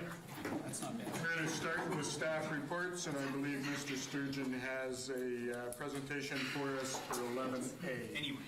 Do we want to do the presentation before we put the motion on the table? Yep. Carry on. Thanks, Mr. Sturgeon. Thank you. We'll talk about this development permit and development variance permit application. It's 405 Highway 23 North, so this is the last parcel as you're driving north towards the dam on the left-hand side. And it's kind of a funny shape because of the river and because of a previous subdivision. This lot here used to be part of it. It's got a flat area over here, which I talked about in the report, and then it slopes off steeply towards the river. And these lands over here are in the national park. These lands here are owned by the province and are actually part of this road right of way. And we've got some single family houses down here, and of course the river. And the street view there doesn't tell you too much. You can see that there's a lot of trees on the site right now. And it used to be the site of the Big Bend cabins, which are really kind of really. For the OCP, we've got T4O designation there. Yep, T4O, and then for our zoning is C5, which is tourist commercial, and that permits motels, motor hotels, restaurants, campgrounds, and owner-occupier accommodations. It's in two separate development permit areas. One is the scenic corridor development permit area, that's for form and character. The other is environmentally sensitive areas. That's not riparian in this case. Slope hazards and a wildlife corridor. You can see that wildlife corridor is just sort of a rough indication that we would have wildlife moving from the park along the riverbank here as opposed to the highway. With the development permit, I'll do the two components of this separately. The development permit itself is for 30 motel units with on-site amenities. There's some outdoor communal space with hot tubs and barbecues, balconies, patios, walkways. They've got their storage and service areas for their staff. There's an office, a reception area, and then 2 employee housing units built in. 39 parking stalls on the site, and then landscaping all around. So this is just the basic site plan here. And you can see the hotel units in the 2 separate buildings. This is obviously the one with the greater number of units. The employee units are in that building as well. Each building is 3 stories each. We'll talk about that in a minute. There's individual units on the bottom floors, 1 bedrooms and bachelor suites, and then the upper 2 floors are constructed like townhouses that look out over the river. They've got 2 and 3 bedrooms in them, and those will all be rented out similar to hotel rooms. And obviously the units face out onto the river to capture the views here, and they're all accessed by walkways that run along the front sides of the buildings. I guess I took the back side, not the front. And then the balconies on the second floor, so those are all communal. And then the common area I mentioned is right here. Buildings are situated on the toe of the slope. There's a riparian setback, which I'll talk about in a minute. It's roughly over here on that line. And then there's a trail that's being proposed that runs down towards the river. If I jump back to the site plan here, aerial briefly, there's an old, what looks to be an old roadway that leads down that you can walk along. And that'll connect up with that. That trail is only being proposed outside of this 30-meter area. I'll mention that later as well. The parking area here includes 49 stalls. There's 41 individually accessed stalls, and then these are what we call tandem stalls, where you stack 2 cars end to end. Those will be used for some of the larger units, the 2 and the 3 bedrooms, and the remainder for the other units. And that meets the minimum number that is required by our bylaw. There's also one stall for trailer parking over here, and then this is a fire access and loading lane. Garbage enclosures over here on the side. That's got a roof on it and it's fully screened because this will be an area frequented by wildlife. And then they've got a little shed right there, which just some DVP. There's 3 variances proposed. The first one is to increase the maximum height from 10.5 meters to 11.1 meters, as 10.5 is the maximum for the zone. To increase the maximum number of permitted stories from 2.5 to 3. To permit portions of parking within the front yard setback. So I'll talk about the first 2 here. This is more of a technicality than a request to increase the height. The green line shows what would be allowed by the bylaw if they were to build a peaked roof. and the red line shows the maximum allowable height. So when we calculate height, we take the average between the eaves and the peak, and we get the architect to show us that. And the half-story definition here was the fact that the third story is located underneath the peaked roof. So it's feasible they could have built that building. They'd rather do the mono pitch so they get the views, obviously, and it's a more modern, contemporary design. So it's not a larger building, it's just a bylaw technicality, which is leading towards the variance.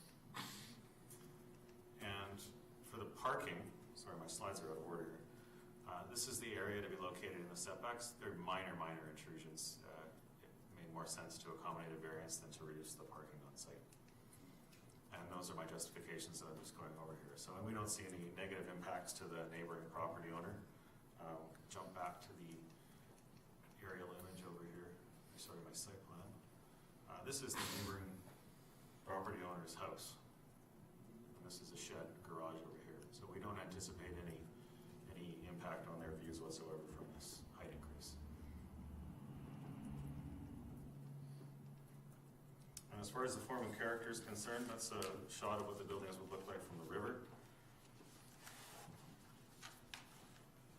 And this is the materials palette that you have in your package. So it's modern, contemporary, a variety of materials, which is something that we always look for, but also corresponding and complementary. And it is a front and back view of how those materials will be placed over the buildings.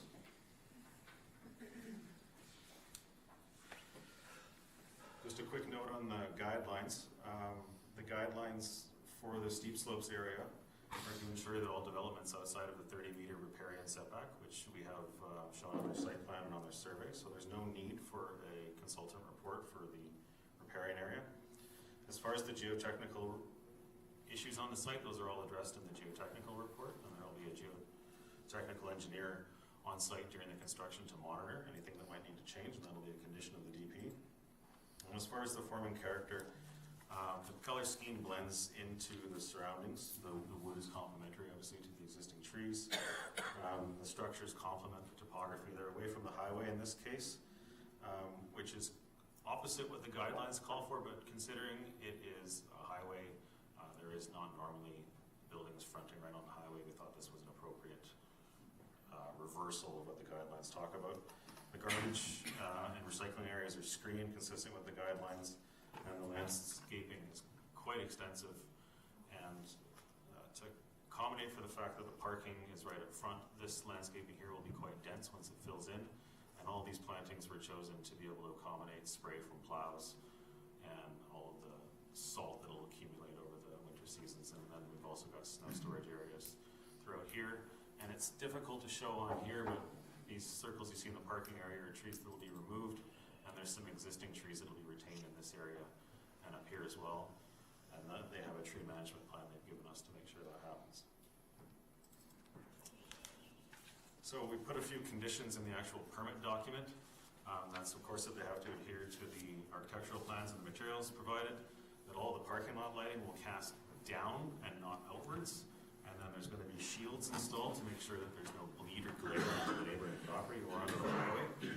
There's one balcony that faces the south, and we've asked for screening, just an overheight screening on that balcony to make sure people aren't looming over and onto the neighboring property. Landscaping will be done in accordance with the plans that you have, including those tree protection measures and the retention of the existing trees. The geotech engineer will be on site, and that there is to be no disturbance in the riparian area. And just lastly here, the recommendations you have in front of you are to approve the DVP to go forward for notification, so you'll mail out letters to property owners within 100 meters, which is obviously only going to be to the south. And your DP conditions there are to collect the landscaping security, and then we won't issue the DP until council issues the DVP, which will be at your following meeting, pending those public notifications, and then a permit from the ministry as well. And just one last note here, any changes that council might wish to make to the DP have to address the guidelines and offer direction as to how the applicants might meet those changes. Thank you. Any questions for Mr. Sturgeon? Councilor Yunker. Hey, Your Worship, I've got a few, if I may, to the chair. First, I think it's a terrific project. I'm excited to see it come forward. So a couple Just a minute. Forgot to mention that the architect and one of the managers for Base Camp Resorts are also here to answer questions if necessary. So. All right, great, thank you. Sure, thanks. So, Your Worship, through the chair, I got a couple questions just regarding the parking here. I mean, to me, it looks like it's going to be a very upper-class motel. The first question would be regarding the double parking or the two-in-one. Is that a common practice that's being used in town? If we use it here, is that going to be a precedent now that many businesses will have the right to then request people with that type of parking then versus multiple stalls? It becomes a precedent if we're varying the minimum amount of parking. So we have a provision in the bylaw that says all required parking has to have its own access. They've met the minimum parking requirement, so they're just adding additional based on their expectation for parking. So we had a look and we ran the numbers based on the number of units and felt it was reasonable. So they could have just put in single stalls rather than tandems, and they would have met the minimum. They're choosing to add extra. Okay. If there was a different scenario where someone was saying, I can't meet the minimum parking requirements on site like this, and I want to stack them, then that would be what you're referring to. Okay. And just, if I may continue, Your Worship, I noted that in your report, which is obviously as usual, well-written, there's a part in there where it talks about the property owners will be responsible for ensuring, letting know that their customers that are coming to, how many cars to bring kind of due to the, limited parking, and then that there's no parking on the highways. What if that happens? What if people start to park into the neighborhoods? Or, like, my concern here is just, it leads into the other question about the RA, if the shuttle bus is going to be going there, are we doing anything to mitigate possibly people walking to and from this hotel now down the highway? To the best of my knowledge, we don't have any parking restrictions in residential neighborhoods. Parking in those areas operates on the principle of universality, where it's open to anyone to park there, so there's nothing stopping anyone from parking in a residential neighborhood. Sometimes the city receives complaints about on-street parking, but those are dealt with on a case-by-case basis. Parking on the freeway would be in the ministry's jurisdiction. Mr. Chabot? No, I was just going to mention it's a fair hike from the nearest residential neighborhood up the highway. It would be inconvenient and unlikely to occur, and especially in the winter months. You certainly wouldn't want to leave your car on the side of Highway 23 North. Right. Just a question to be asked. And my last one, Your Worship, just in regards, it might have been in here, but I missed it. Is this then will be hooked to obviously city sewer and water then? Is that my understanding? We'll jump back to the site plan here. I thought I saw something. I saw the water was, I assume, the sewer. Easement running through this property right here that was established when they were subdivided, because this property line didn't exist. Right. And that easement is intended to accommodate servicing. So, Okay. to my knowledge, they've already been in communications with that owner, and the city's a signatory to that easement as well. So that's where they'll extend their sewer. Water may run on the highway, but it's neither here nor there. It's up to the engineering team to figure that out. It doesn't impact anything, so to speak. Okay, thank you. Councilor Cross? Yes, Your Worship, I just have a question since the architect is here regarding form and character. Your structure's gone to a slanted roof style. Historically, Revelstoke has had gable roofs, and last council started to get very concerned about the erosion of our look as an authentic mountain town with the proliferation of slanted roofs. Nobody building gable roofs anymore, and it's all over. Like every new build you see is slanted roof. So I'm just curious as to what's driving that. And Mr. Sturgeon?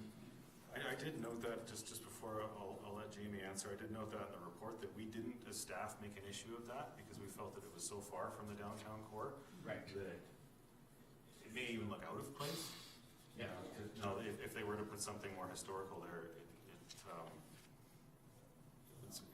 I'm saying that this doesn't look out of place, nor would the historical, so we weren't going to make a point. yeah, and I get that. I inferred that was exactly what happened. I read the report, but I'm asking the architect why that trend is there, because I'm just curious to understand what's going on in architectural world that it's all slanted roofs. Sounds like you guys all went to the same meeting, and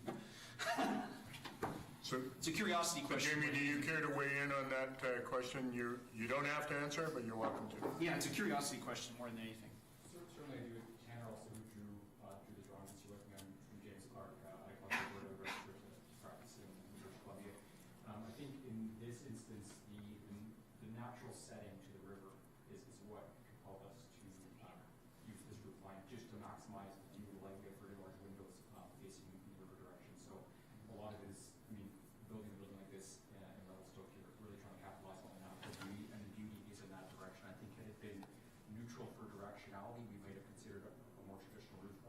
instance, just that river view is a really $1 million view for that one as well. So that's what kind of compels us to have a larger window space and all towards it.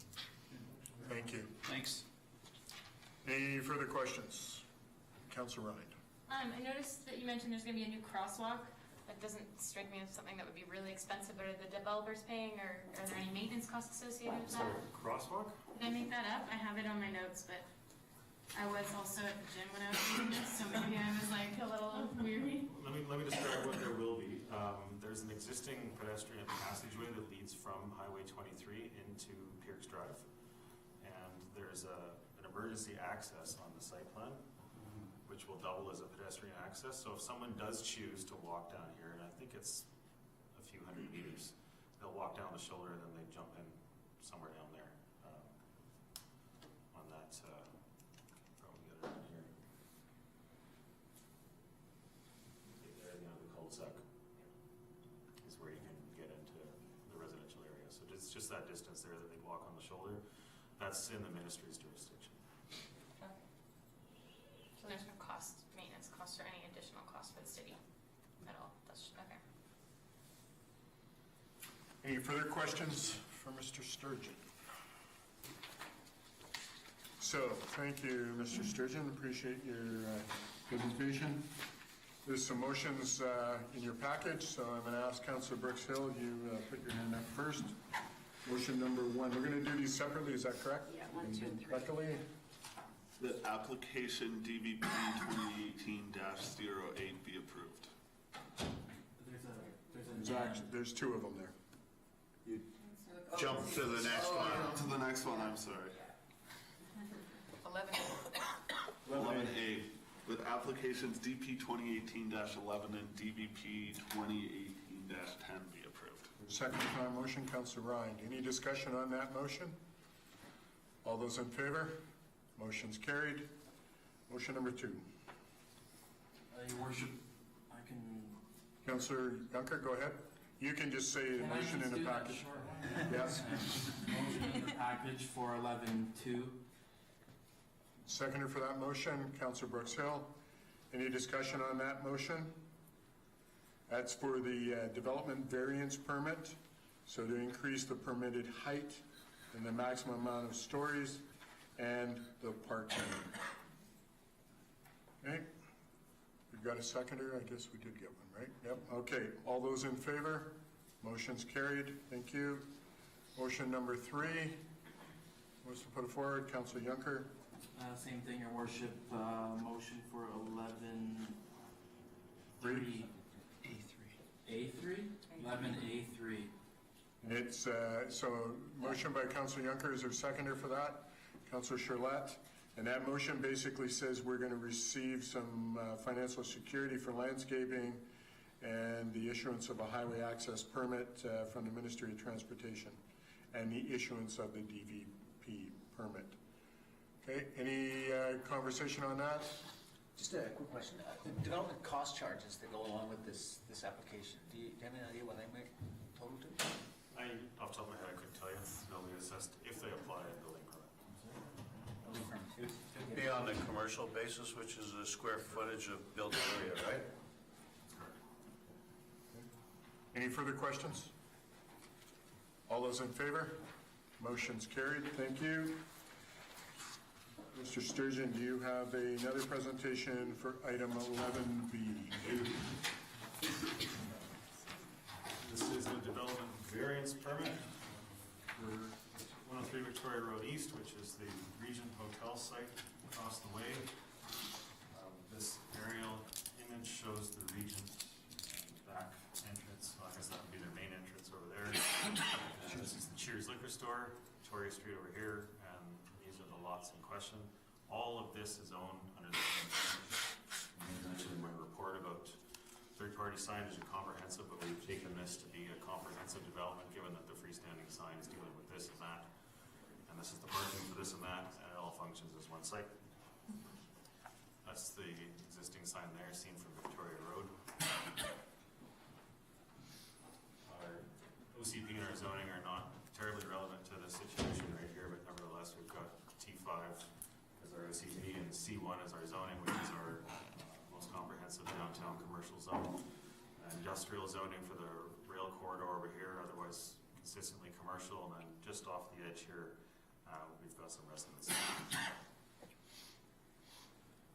The application you have in front of you is to allow for the installation of an LED sign, which is not normally permitted by the sign bylaw, and that will replace an existing manual changeable copy sign that's located in that existing sign. I'll show you a picture in a second. And we've considered the LED sign an animated sign. The definition of animated sign in the bylaw, I gave you the verbatim wording in the report, but they allow action, motions, changes in color. You can show graphics on them. You can watch TV on it if you want to. So that's prohibited in the bylaw. And so the variance here is to allow an animated sign. This is the existing changeable copy sign, so you get out there with the boomstick and you take the letters down one by one. And this is where they would put the LED one. The reasons that they're doing this is that I guess there's been some WCB issues in the winter with the ladder, and it's a nuisance, and they want to be able to change it a little more frequently. So they've come forward with this variance, and we've worked with them through that process. I'll also mention, I forgot again, that Mr. Bursky is here for questions at the end. LED signs are of concern because of their light intensity. They can be very bright. They can flash, like I said. Mostly it's due to the brightness and the glare that comes off of that. That kind of glare causes discomfort for some people. Other people just dislike it. In this case, it's right on the side of the road, and it's visible from the intersection of Mackenzie and Victoria Road. So there was an aspect of driver safety that came up here with flashing lights and distractions. And notwithstanding that, they can be very distracting from neighboring residences if you see them out your front window, or for people walking by even, or just for the changes in light intensity that might happen over time if you're a tourist in town or you're working in a neighboring business. And then just the visual clutter from the frequency of changes that can happen if it's every few seconds, let's say. In our OCP, I did hyperlink in your reports to a report I wrote last year about road lighting, which talked at length about dark skies policies. The dark skies policies are intended to preserve the integrity of starry skies. There's other scientific evidence about bird migrations at night being impacted by these. So the intent here is to encourage downlighting only, unless otherwise requested or proposed or justified. So what we've done here, rather than do an outright no, we've, at the prompting of the applicant, I have to say, they came in with these suggestions and said, well, how about we do it this way with these conditions? And so they provided us with the example from Kelowna, which would intend to mitigate and reduce the negative impacts that would happen here. So what we've put in the development variance permit is conditions for the operation of the sign that it can't animate. It's only going to show fixed text. And that fixed text would have to be in place for 60 seconds. So that way, if you're driving up on Victoria Road, it's unlikely that you're going to see a change while you're sitting at the stop sign. There will be a sensor on the sign that will allow it to adjust to a dimmer setting once the sun goes down, or if it's a cloudy, overcast day. We've also established maximum light intensity settings, which are modeled after the numbers that we took from the Kelowna bylaw. And it will shut off if it goes into an error mode. So if you see these signs, if something goes awry with the programming, they'll flash and they'll jitter. So there's a fail-safe in it that will just turn it off. Other conditions that we chose to put in based on the existing conditions and conversations that we had was to set the maximum for text. That'll avoid it being too small that you can't see it and overly cluttery, and that's consistent with what exists right now. The dimensions are exactly what the existing sign is. Only one font, so it won't be like a calligraphy font combined with a highlighted font. We just have a singular one, so it's not distracting. No third-party advertising, so anything that's off of the Regent site is not permitted, but we've okayed public service announcements, so that's time, date, temperature.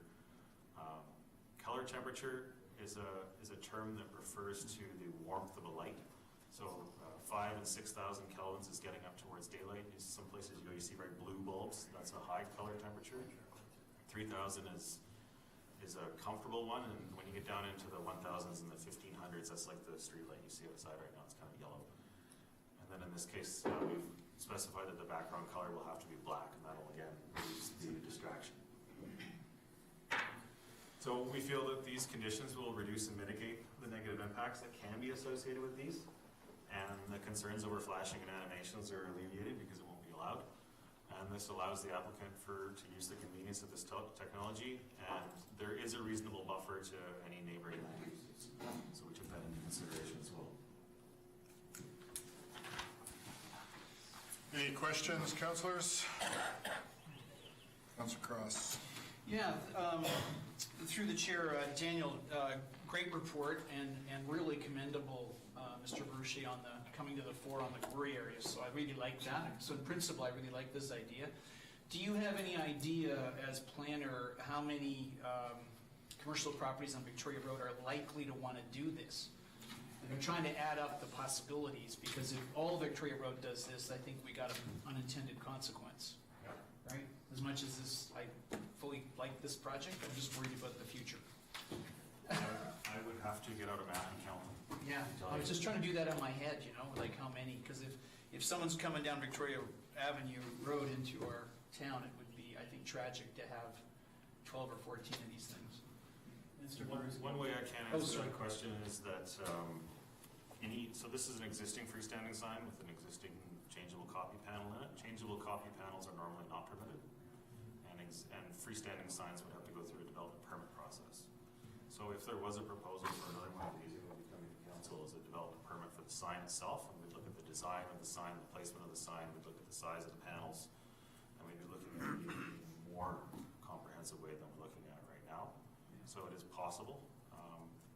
My thoughts with this is that it may provoke us to be looking at amendments for our sign bylaw in the future to look at how we want to deal with this. This is admittedly a one-off, but it's an opportunity for us to try, because we are going to get pressure, like you say, I think. So that is something to consider.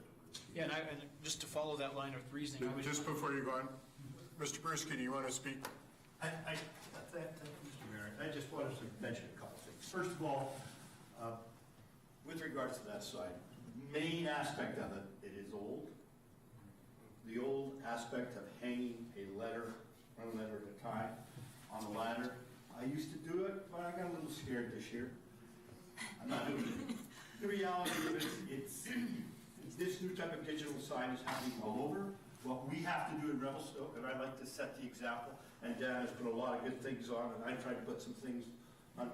If we're going to set an example of what a digital sign is going to be, then I'm the guy that will do it, because I'll pay for it. I don't care. As long as it's done well, because wherever we put it in Revelstoke, it's got to be done well. I don't really care about my place. It's just another joint as far as I'm concerned. Let's make sure that what's done here, if you decide to go with this, it will work across the board. Because yes, you will get pressure in the future to go digital. In fact, they may not. That might be all that will be in the future. So this is an opportunity to work with somebody who will bear the precedent, whatever you decide it to be. And you've got a precedent. I've worked on signs in Revelstoke for a few years. And talking about signs, council, your logo, when I was in council 20 years ago, we adopted it. You've got a new logo. Please put it in there. I'll even put it on my digital site, but only for 60 seconds. Not a problem, Fred. We'll get working on that. With the new sign bylaw, and I'll send you the bill. Not a problem. So the one statement, Mr. Chabot, you want to say something? I just want to ask a question of Mr. Sturgeon, because I don't know the answer. And does our sign bylaw allow backlit signs on the Victoria Road corridor? There's nothing prohibiting them. So I view backlit signs as potentially worse than LED sign with proper regulation around it. So you might be setting an example, but the issue needs to be addressed. I think one day we got to look at our signage. Councillor Juncker. Yeah, Your Worship, that's what I was just going to ask Mr. Chabot finish with. So it seems to me that this is a precedent that we need to maybe look at our signage bylaw here pretty soon, as I think this will set precedent, as I know a few businesses in town that are already going to be inquiring about this. So. I know years ago we had a sign, it was kind of a digital sign at Farwell Plaza, which is beside, for those of you who are new, beside, it's the old building beside Jacobson Ford. And that was, the sign moved and whatnot, but it was way up in the air. So when you talk about distraction and whatnot, you're looking up like this when you're going by. So I think this is a suitable thing, and as Mr. Brewski's saying, it's a great way to start and set precedent as to how we deal with this going forward. Councillor Charlotte, and then Councillor Cross, I cut you off. I'll let you speak again if you need to. Yeah, I was just going to finish the thought that, and I think maybe Mr. Brucey addressed it, is that I was just concerned about setting precedent and being in the position, the unenviable position of saying no to someone because they came second. But I respect what Mr. Brucey said, and I think he's right about that. So thank you. Councillor Charlotte. Just a big thank you to both Mr. Brucey and you, Mr. Sturgeon. This is well done. It addresses a lot of the concerns that I've heard. I personally would like to see more digital, properly designed digital signs. I'm excited about the wayfinding project we're going to be seeing soon, so that navigating our city is not such a mystery to people. And I think this is part of one of those steps in that direction. So I'm looking forward to seeing it. Awesome. Any further questions or comments to Mr. Sturgeon or Mr. Brewski? Okay, so we do have some things in our package, some motions that I'd like to put. Councillor Juncker, if you would do number 1, please. Oh, sorry, I was just scratching my head, but you Okay, well, you're nailed now. That's fine. So 11B1. Yeah, 11B1, that application DVP 2018-08 be approved. Seconder, Councillor Ryan. Any further discussion on this motion? Councillor Brooks Hill. I'm going to vote against this. I think that Mr. Sturgeon and Mr. Barushki have done a wonderful job in addressing the concerns of electronic digital signs. I'm just not a fan of them. Okay, that's fine. So be noted. Any other further discussion or comments, questions? Okay. All those in favor of motion number 1, motion's carried. All those opposed? Councillor Burke said we got to nail you with that. Thank you. Okay, motion number 2, Councillor Juncker. Yeah, actually, 11B2, that, the motion that's in the agenda here, 11B2. Do I need to read that whole one? Do you want me to? No, that's fine. Okay. Seconder for that motion, Councillor Ryan. Any discussion on the motion? Councillor Brooks. In the interest of consistency, I'll vote against this again. And I would also just like to add that it's not this one sign. I don't see anything wrong with one sign. It's the precedent and the idea of there being 10, 20, 30 electronic signs. It changes the whole character of the town, and I'm not in favor of that. So if I go to apply for a Batman sign that's showing up in the sky, you're going to go against that? Well, the OCP sign. Okay, so item 2 is, we've had a seconder, and any further discussion on that motion? I can ease Michael's conscience. It is LED, so it's energy efficient. Okay, all those in favor? Opposed? Motion's carried. Thank you. You get your sign, Mr. Brewski. Thank you.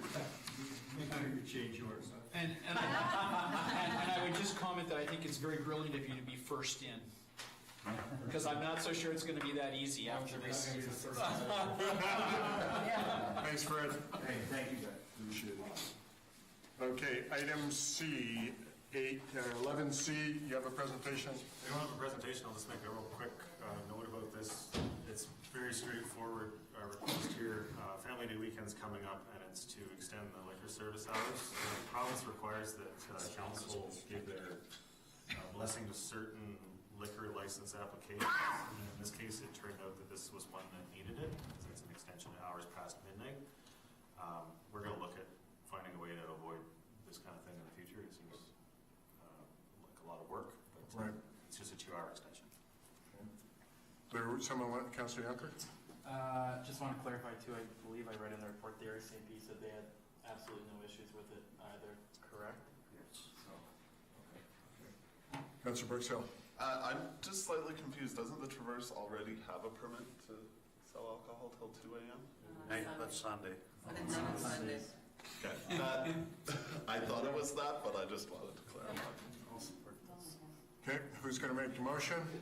Councillor Ryan, Councillor Charlotte, do you want to read the whole thing or just say the motion is in package? Motion is in the package 11. Councillor Charlotte, you're seconding that, is that correct? Yep. Any further discussion on this motion, allowing them to be open for 2 hours later on Sunday? All those in favor? Motion's carried. Item 11D. Somebody want to make this motion regarding the Revelstoke Resort Development? Councillor Brooks Hill. That the Revelstoke Resort Development Strategy Guide for Communities document be received for information. Seconder, Councillor Ryan. Any discussion on that motion? All those in favor? Motion's carried. Part number 2. Councillor Junker. 11D2, that the revised terms of the reference, dated February 12, 2019, for the Tourism Initiatives Committee be approved. The seconder for that motion, Councillor Brooks Hill. Any discussion on the motion? All those in favor? Motion's carried. Moving on to correspondence. Revelstoke Golf Club, there's a motion there, 2 parts. Councillor Junker and then Councillor Ryan, do you want to just move it that way or do you want to read it? I think he's got a question. Oh, you got a question? I can move it. Okay, sorry. You want to get going? Yes, we're fighting to move it. Okay. I would just add part of making the motion, like, this is what I think is terrific, going out and getting these grants. Yeah, I'm totally in support of this. That's terrific leadership there. Okay, so Councillor Junker, you moved it. Councillor Ryan, you seconded it. Yep. Any further discussion on this motion? All those in favor? Motion's carried. Part number 2, someone want to move that? Councillor Junker? Yeah, as in motion. Okay, seconder, Councillor Charlotte? Okay. Any discussion on that? Upgrading the HVAC system and renovating the kitchen? Get her done. All those in favor? Motion's carried. There's a communication, or item 12B. Councillor Junker? Yeah, so mine was the notice of motion, your worship, prior to, it's confusing, I don't want to reveal what's in camera, but notice of motion, just my explanation here is that through correspondence with our CAO and whatnot, I will ensure I do a better job there in communicating with staff and requesting things on the agenda, so therefore I used my Google search to find, and with Ms. Lowe, the ways of properly placing something on the agenda. So it's simply a notice of motion in regards to development cost charges bylaw number 1781. I think as we all know, the community is demanding this comes back, and I support that. So just so you know, this motion, therefore be it resolved that city staff come back to council by May 28th, 2019 with a recommendation / report on updating the current City of Revelstoke development cost charges bylaw number 1781, and with a recommendation report on the public engagement process for updating the bylaw. This notice of motion would be, which was seconded by Councillor Cross, would just be for this recommendation to be placed onto the agenda at the next council meeting, which is February 26th. It's not actually, I just want to make sure it's not actually getting that report. It's just to place a discussion onto the agenda so that we as a council can have that discussion. Mr. Schwartz. Just so we get the process right, Your Worship, I don't think a notice of motion requires a seconder. And then it would be introduced as if you had moved it at the next meeting. Yeah. And then it's going to require a seconder Yeah. in order to admit it for debate. Okay, yeah, thank you, Worship, or Mr. Chabot. It's just, like I was speaking with Ms. Lowe, the general community charter talks about notice of motions, but the Revelstoke procedural bylaw doesn't. So this is just based off of notice of motions from other communities which are commonly being used weekly across the province. Okay. Nothing further needs to be done with that. It'll be brought forward at the next meeting and then moved forward, seconded or not. Okay. You good on that? Quick question. So we're going to ask the staff what they think is possible or what they think is doable? This motion will be put on next meeting. Yeah. And then at that point, it will go to the staff to give a report and bring it back at the approved date. That clear as mud? Councillor Brooks Hill.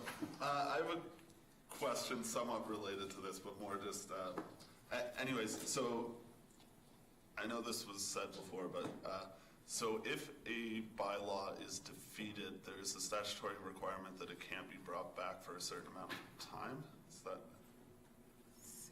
Your worship, we're probably confusing a few things here. Land use applications, and you approved a couple of applications today. DP, a couple of DVP applications. The first step is approve the application. If council defeats an application, then no notice is given, no bylaws read if it was an application to amend zoning. And then the land use development procedures bylaw contains a prohibition against the same application being submitted to council for consideration within a period of 6 months unless it's approved by a unanimous vote of council. And so an applicant would have to, you could get around the 6-month prohibition by amending your application in some material way. Right? And then there's rules around the reconsideration of council resolutions that are defeated.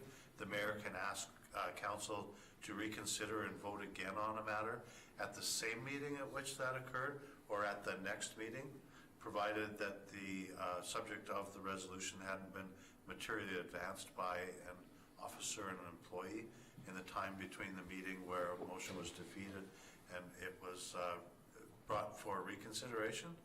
And then there's also rules where I think in the procedure bylaw, council members who voted on the prevailing side can ask for a reconsideration. So if you're offside the decision, you don't get to ask council to reconsider and vote again.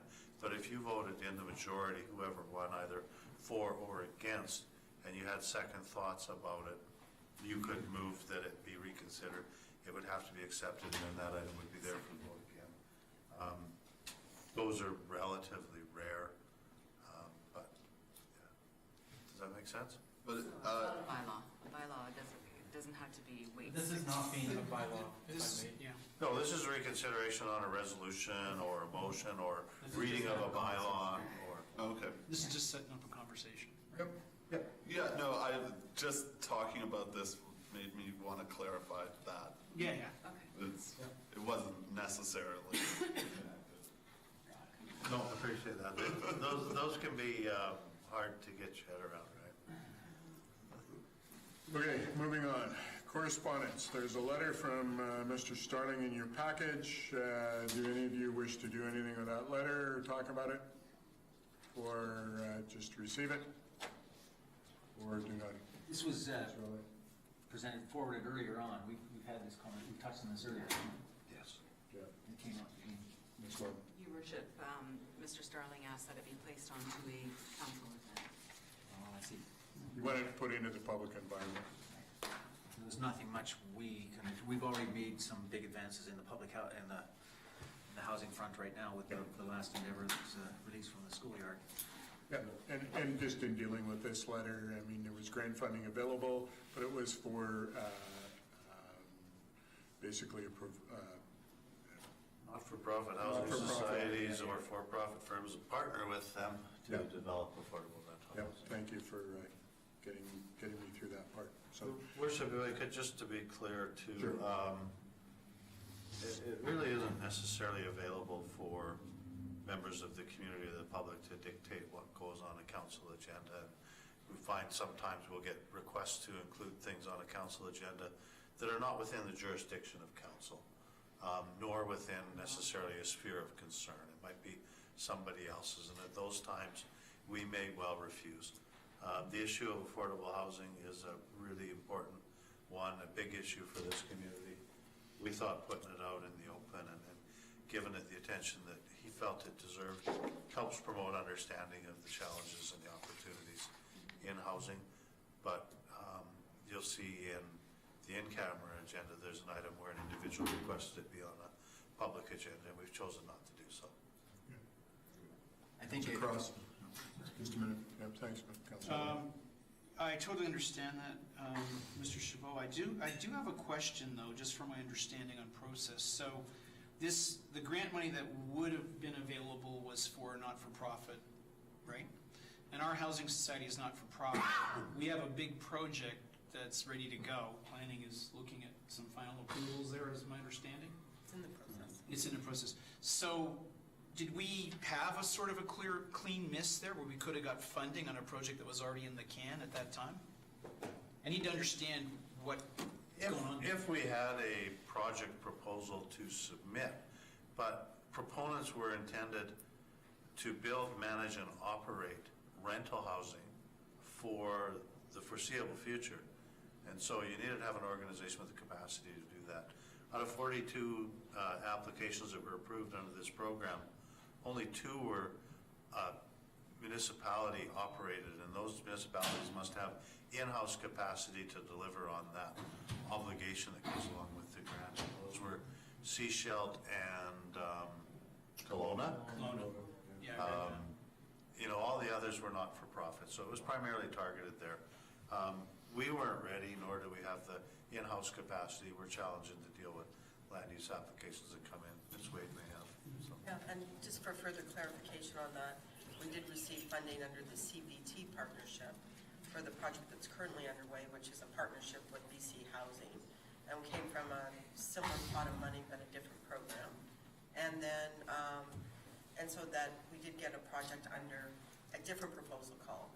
The Community Housing Fund that Mr. Chabot is talking about had to be operated by a nonprofit and a registered nonprofit with sort of a proven track record on, you know, sort of portfolio and things like that.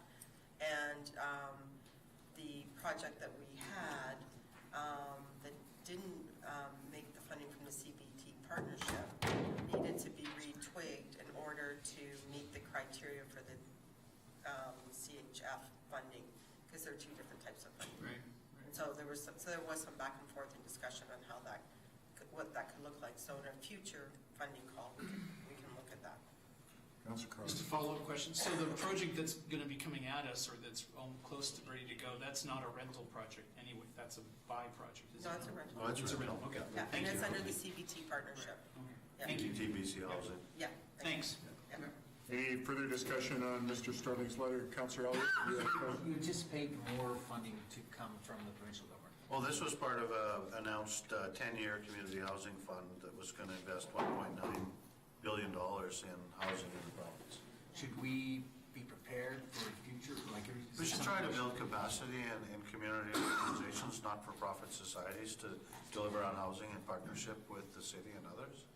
Yeah. You think it's worth encouraging the housing society to come out swing? I think they are aware of this opportunity. I think they didn't feel that they have the capacity right now to try to manage 2 projects, so they were content to do it one. And the one's going to be a ways away. There's subdivision and servicing to happen and all of those types of things. Councilor Juncker and then Councilor Bergson.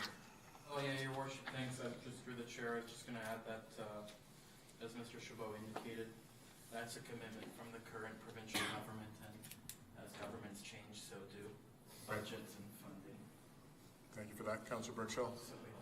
Just as the council representative for the Community Housing Society, yes, certainly in the fall, the Community Housing Society has been going through quite a lot of transition in the last year or 2, and with the one project currently underway, that was our major focus, and certainly in the fall we had no capacity to apply for a second project. We've recently hired an assistant who seems very competent and is doing well, and we're hoping to increase her hours and have her aid us in the next project, and potentially by the fall we might have the capacity to then apply for a second project. That remains to be seen, but there's hope. Councilor Shalat. On the interest of capacity building, the MRDT funds that we can expect from Airbnb in the future is earmarked to affordable housing. I know I heard conversation where it's not going to be enough to build anything, but it might be enough to build capacity. Is that some funds that we could consider to earmark towards capacity building? No, I think it has to be invested in projects, not planning, not strategy, those types of I think the things. intent is to increase the number of units that are available. Yeah. Right. Probably a good chance just to remind council, and I know they haven't forgotten, of the announcement from BC Housing just last Friday about the purchase of the Mount Begbie school site. That's a 3-acre site. The potential to develop upwards of 100 units of different housing types, subject to community consultation and engagement. And just what's indicative to me of the length of time it takes to get these things approved is they've announced a consultation budget, community consultation, site planning budget of $250,000 and suggested that it's a 2-year process. I know every last one of us would like to see that happen on a much more compressed time frame, but getting it right and building the right product for the right group, earning community support for these types of things, and I think it just shows the level of engagement and depth of consultation and the dollars required that citizens expect of things nowadays. I mean, that's about as much money as we would hope to acquire to undertake an OCP update for the entire community. Yeah, awesome, great. Any further, Mr. Thomas, did you have something? No. Sorry. Any further discussion on this letter? Okay, seeing none. Questions from the press? Aaron, you have any questions? Your Worship, thank you. Sorry, I was doing something else on the computer just to double check the golf club request, the 2 motions, those were passed unanimously, is that correct? For the clubhouse upgrades. The amended Grants? Yes. Yeah. And Your Worship, to go back to the start of the meeting, there was a bit of a heated exchange regarding social media posting, and I'm just wondering, Your Worship, or maybe anyone on council, is it the use of social media, or is it more specifically the tenor of the conversations that are happening there? I'm just Well, because I brought it to the table, I'm going to answer that, Mr. Orlando. It's the tenor of the comments. I find them to be divisive, and when I see the words mayor and CAO, and then I see things like City Hall giving a shaft to seniors, I take offense to that, and I brought that to the forefront. And I brought it to the forefront because those who are on social media can actively see that, can comment it. For the most part, they're unseen, they're behind the screen typing whatever they want. But for a lot of the community who are not on social media, they don't get to see that. And so I wanted to bring that to the forefront because I have 2 councillors here at this table who are big on things being brought to the light, and they didn't seem to take offense to the fact that I was bringing that for everyone else in the community to see. And so I brought that forward, and I'm aware of that. Any other questions? Your Worship, no, thank you very much. Okay, Can I offer my comment as a council? No, I think it's. I think we've dealt with that, and You can speak to the left, you're right. yeah, you can. I thought he asked councillors or mayor, but okay, that's fine. Councillor Ryan. I'd like to hear what Stephen Cross has to say. Okay, go ahead, Stephen. Thank you. Speak your mind. So my comment on that, Aaron, is I understand completely the mayor's concern about divisiveness, and I don't think, certainly for myself, I would encourage citizens to go and look at what I've posted and find it in any way, shape, or form to be divisive. I've asked challenging questions, but I have not been divisive. Citizens can judge for themselves. It's a separate page. They can go there. That's number 1. Number 2, I think as much as I don't like seeing divisive comments up there from anybody, councillor or citizen, I have to say I believe in free speech. End of story there. Number 3, I'd encourage you in the media to make sure you get the what was said correct in your stories. And 4, if you want to talk to me in person, I'm available tomorrow. Councillor Juncker, you had your hand up. No, I didn't. Okay, good. Yeah. All right, I am going to now ask for to go in camera pursuant to sections 90.1 A, C, E, G, and L of the Community Charter. Is someone who wants to make that motion? Councillor Charlotte, Councillor Brooks Hills, all in favor? Motion's carried. Thank you. We're going to take a break.